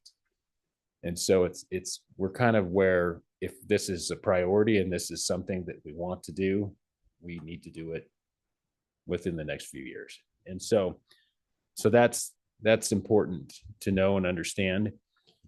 I think it's also important to understand as a city and a county, if we're able to get this project done and private development comes in and does that development, then there is tax benefit almost immediately for the city and the county and the library and cemetery and all of those taxing districts, right? So here it is. Unfortunately, I can't blow it up for you, but I'm going to look at mine just so I can read it, but maybe Deb can blow it up. But basically the proposal is, oh yeah, Deb will do it right there. And then we maybe just scan down. So on the top there, that's approximately 1.54 acres, I believe. So what the proposal is that this piece right here in the green would be purchased jointly by the city and the county. And then this piece in the middle here, which is approximately an acre, just under an acre in the blue, would be the area that would become the parking structure. And so, and keep in mind that wouldn't just be for public, that would be also for the development that would then potentially take place right here on the front. They would also utilize that blue area for their parking needs in that parking structure. And then urban renewal, the idea would be that urban renewal would come in, they would demolish both these buildings, so the school and this building here, and then they would put that out for redevelopment to a private developer. And we would have to go through the same process that we did on the other downtown properties. There'd be a RFQ or RFP type process that you'd have to go through on that to select a developer. We were asked in urban renewal, why not look at this piece on the corner and then potentially the piece that the church owns there. We are actually in talks with the church. There is potential ability to purchase that building. This building here, as we looked at the ability to purchase this, we really don't believe that we would have the funds to do that. And we felt like the primary focus should be to get what we can with the school district. And then hopefully we could have the developer work directly with that private owner and incorporate that into the project. And so, which would add additional acreage, of course. So here are the numbers. And just so you're aware, they did get an appraisal on it that's a few years old. And it was a little bit, just barely over $8 million was their appraisal. And so what we are looking to offer is $7 million. And you can see where the funding sources would be. Specifically for the city, we are asking to spend $650,000 and then asking the county to do the same, with the rest coming from urban renewal.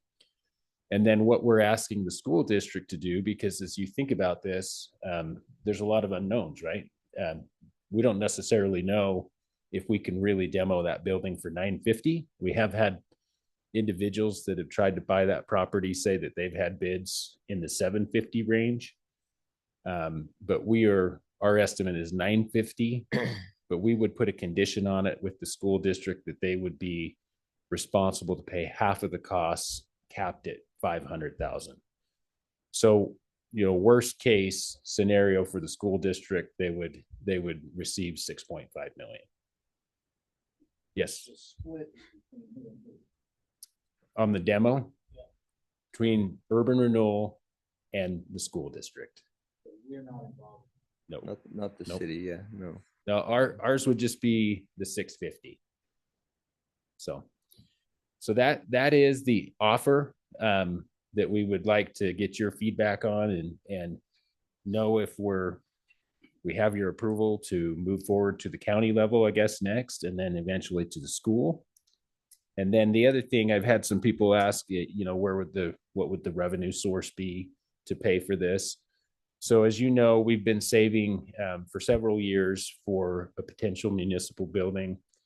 And in the beginning, we didn't know if that was a city hall and then you move police into this building, or if you build a police building.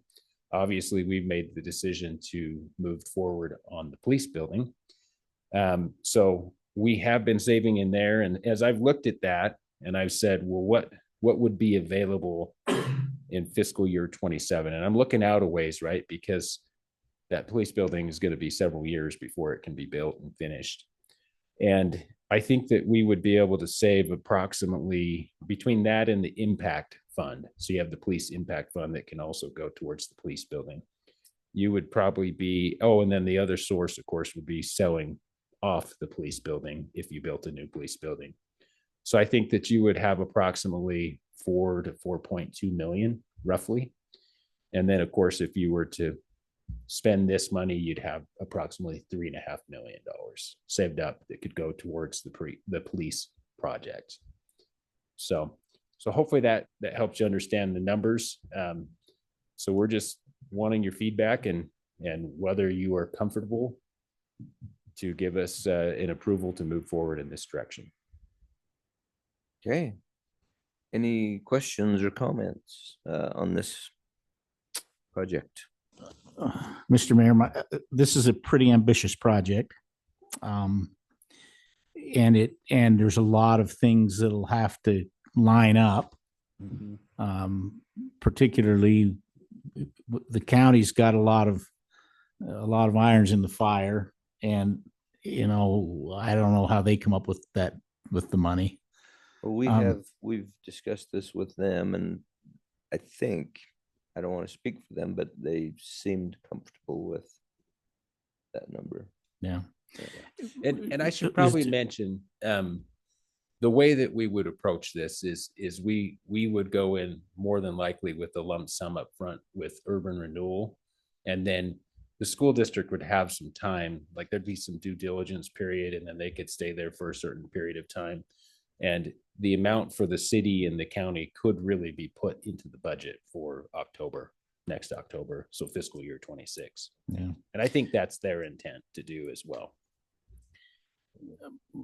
and I guess, I don't know, I have a couple of concerns, but one is that, the school district has tried to sell that property and they haven't been able to at the $8 million figure. I just don't feel comfortable paying a premium for that ground, where the taxpayers bought it in the first place. That it was tax money that provided that ground, and I understand it's the school district and they're a totally different entity, but still it comes out of your and I pocket, our pockets. So I don't know. I'm certainly on the fence. Maybe, I don't know. Can I throw something out there Sure. that I don't know if it'll help or not, but it's just something. One of the things when we meet with the school district folks is, and it's kind of the same thing, they're saying, do you really have to charge us these building inspection fees? Because we're all just public entities, right? And we say, well, yeah, but we're paying our guys to do that. And so, we have to charge you to do what they do. And so if you don't, if we don't pay what I would say kind of market rates, then it gets really messy trying to say, well, we did this for you and you did this for us. And, was that fair? And that, so really we've kind of made the decision with both the county and the school district that, we'll do the best we can to mitigate costs and to, give each other the best deal we can. But we do need to kind of stay in our own lanes, right? As far as, this is your property, this is our property. We pay you this money, you pay us this money, because there's a lot of back and forth between both us and the county and the school district. And just in order to keep it clean, you've just about got to kind of stay with market rates or it gets really messy. Yeah, and I don't know if this is helpful, but we've talked to the superintendent a lot about this, and their feeling is that they have a responsibility to the people that pay into the schools, right? To take their asset, because it is their asset, and get that money and put it into the project that they need, which of course is a new admin building that they would have to build. And that they have a responsibility to sell that at a fair rate as well, so that they can then put it into that money, so that they're not coming back and asking the taxpayers to pay for that admin building. Yeah, I guess, and I believe me, I understand it. It's just a difficult thing. And it's not just the price, but the idea that we, now I lost my train of thought. It's going to come back to me in a second though. Anyway, I had an argument, but I can't remember. It'll come back. Hang on a second. Go ahead. We'll let you talk later. Okay, thanks. Yes, Brian. So I Councilmember hear, Johnson. yes, thank Sorry. you. I hear what Matt's saying, and I think there's a lot of advantages to it, but there's just a few things that I just disagree with it, because I disagree that we need a new city hall. I'm sorry. That is a disagreement for me. I don't think we need a new city hall. I don't think that we know for sure that we're going to grow enough that we need that even in the next decade. I don't agree with a joint building with the county. It's just not something that I'm in favor of. I feel like the police station is an actual need, and we could take this money and we could use it for the police station, and we could have the $4.2 million.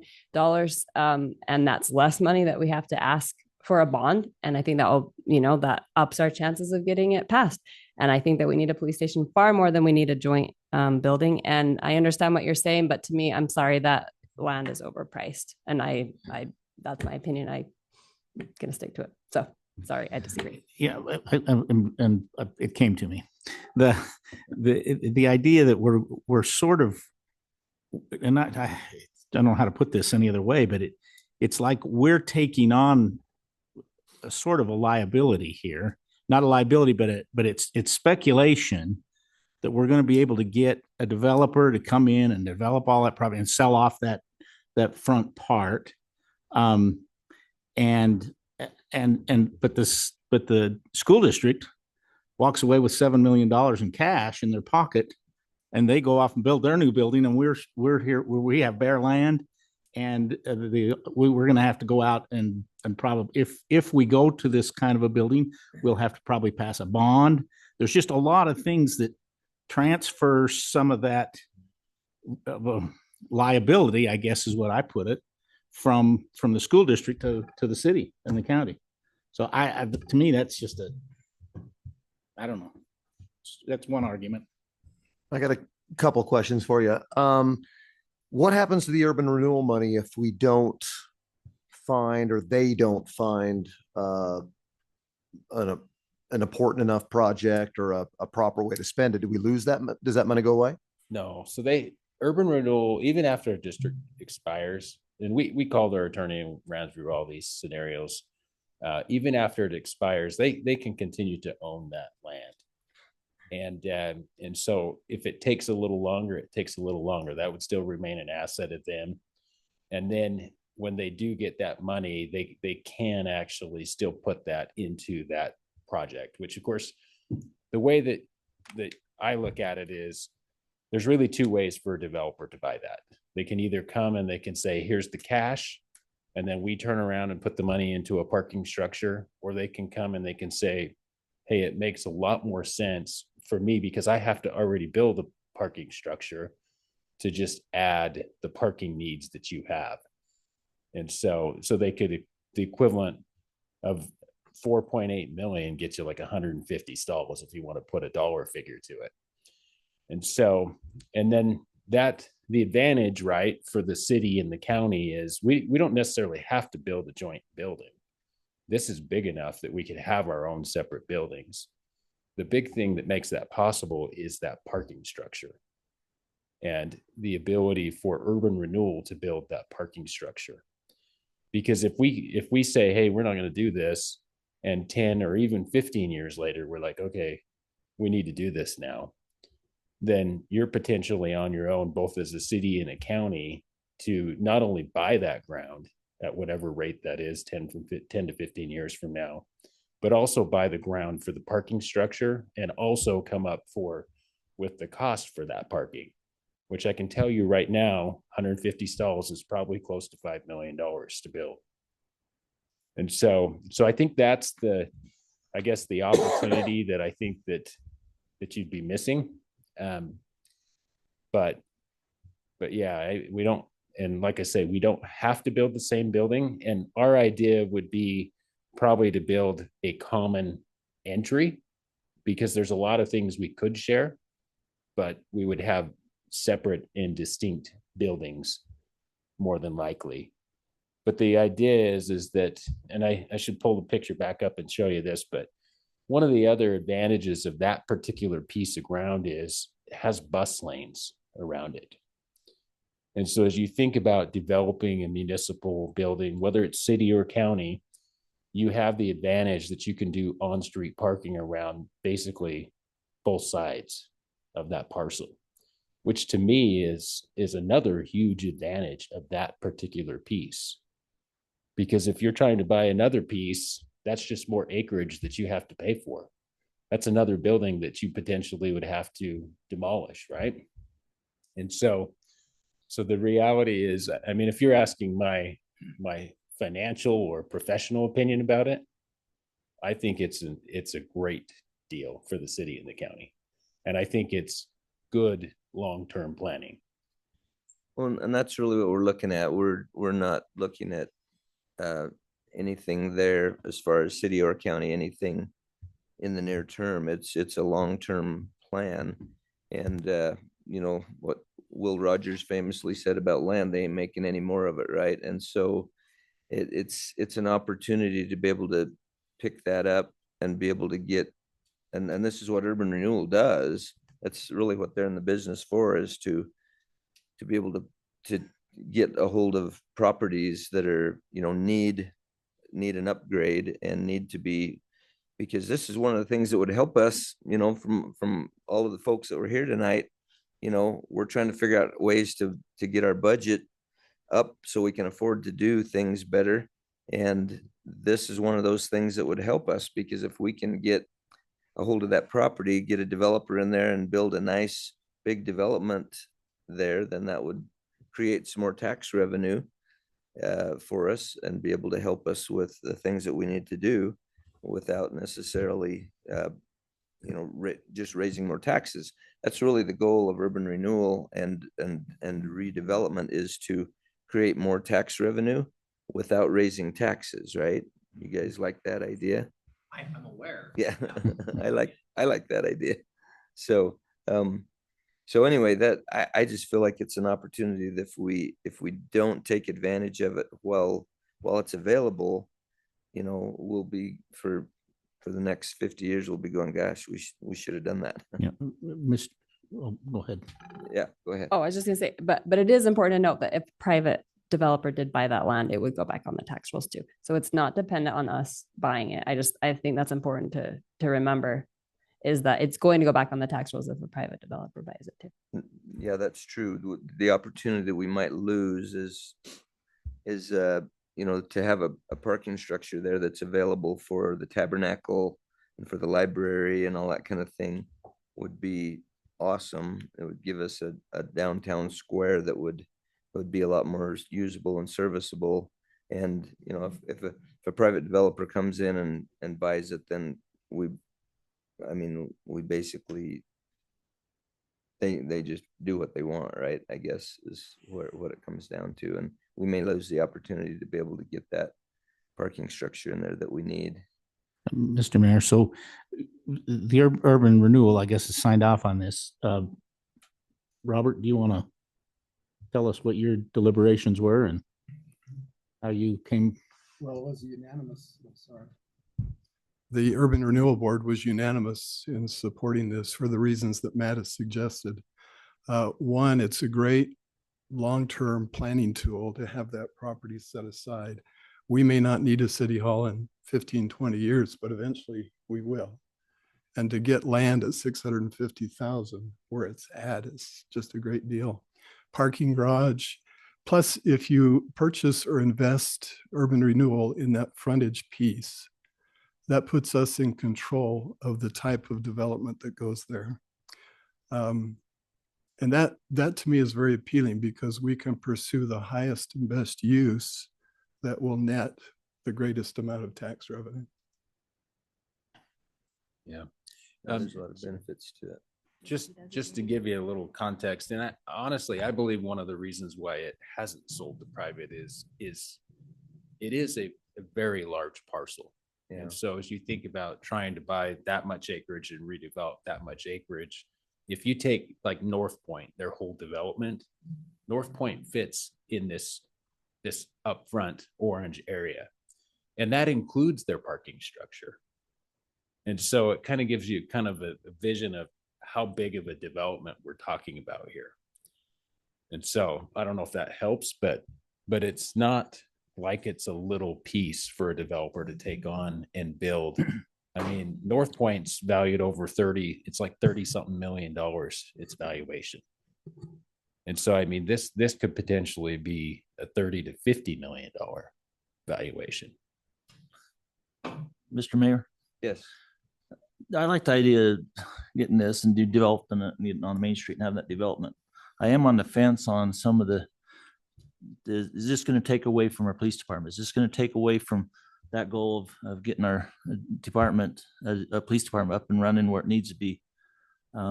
That's why I'm on the fence a little bit on that, because it's right at the same time frame. If we wasn't doing it at the same time frame, I'd probably be, let's go for this more than I am right now.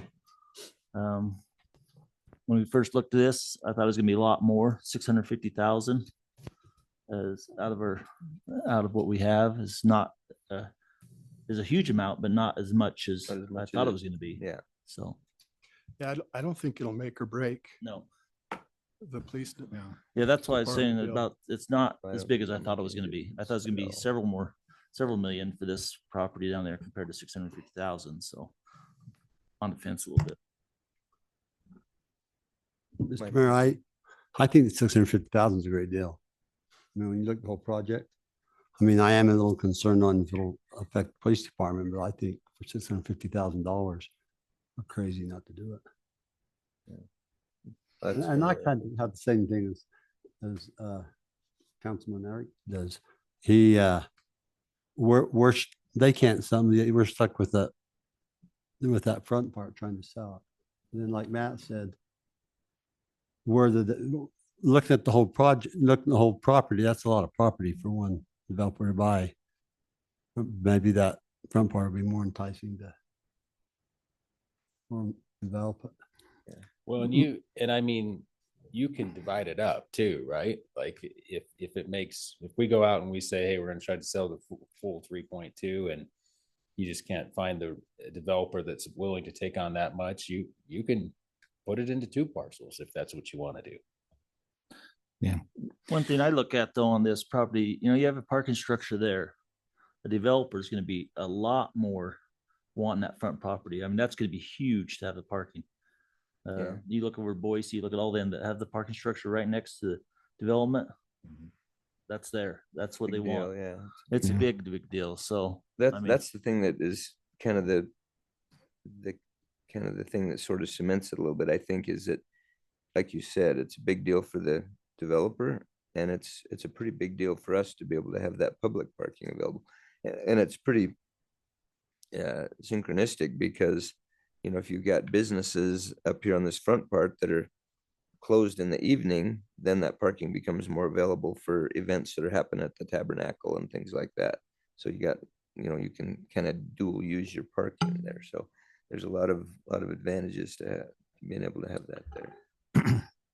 So, Mr. Mayor, I think you've convinced me. Are you ready to? Yeah. For a motion? Yeah, I am. I'm ready. I would move that we go forward with, let me see, with the offer to purchase the property of the Madison School District. Okay, there's as proposed. Oh, sorry. There's a motion on the table. Is there a second?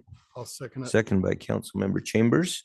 Any further discussion or questions about this item? So is this contingent on what the county does? Yeah, so we would look to see that they're also on board. And if they are, then we would take it to the school district. And of course, it's contingent on whether they would even accept it. Yeah, they may tell us to go fly a So kite, so too. county, it's not going to cost us 13 million. I mean, 1.3 million if they don't take it. We're just stuck with the 650 if it contingent on the Yeah, county. if the county was out, we would have to come back to you guys, certainly. Okay. All right, any further questions? Okay, hearing none, all in favor? Aye. Any opposed? No. All right, that motion carries. We will go ahead and move forward with together with the county and then talk with the school district. So, okay, thank you. Item number 14. We have no second readings. We do have one third reading, which is ordinance number 1328, which is a rezone at 4 West Moody Road from light industrial to medium density residential 2. This is an item that we've first read and second read. Is there any questions about this before we move forward with the third reading? Hearing none, I would entertain a motion to consider ordinance 1328, third read. I'll make that motion. Ordinance number 1328, third read. Okay, thank you. Is there a second? I'll second. Second by Councilmember Johnson. Any further discussion? Hearing none, all in favor? Aye. Any opposed? All right, we will consider ordinance 1328 third read, and it will be off the calendar. All right, item number 15 is the consent calendar, which are items that are generally routine, includes the minutes from the March 5th, 11th, and 14th, 2025 meetings, and the approval of payment of the City of Rexburg bills. Is there any questions about these items before we move forward? Hearing none, I would entertain a motion to approve the consent calendar. Mr. Mayor, I still move that we approve the consent calendar and pay the city bills. All right, thank you. Is there a second to that motion? I second. Second by Councilmember Reeser. Any discussion? Hearing none, all in favor? Aye. Any opposed? All right, we will go ahead and pay the bills and enter the minutes. All right, thank you, everyone. We appreciate your attendance here and all the discussion. Thank you to those of you who are here in attendance, and we will be adjourned. Stand adjourned, sorry.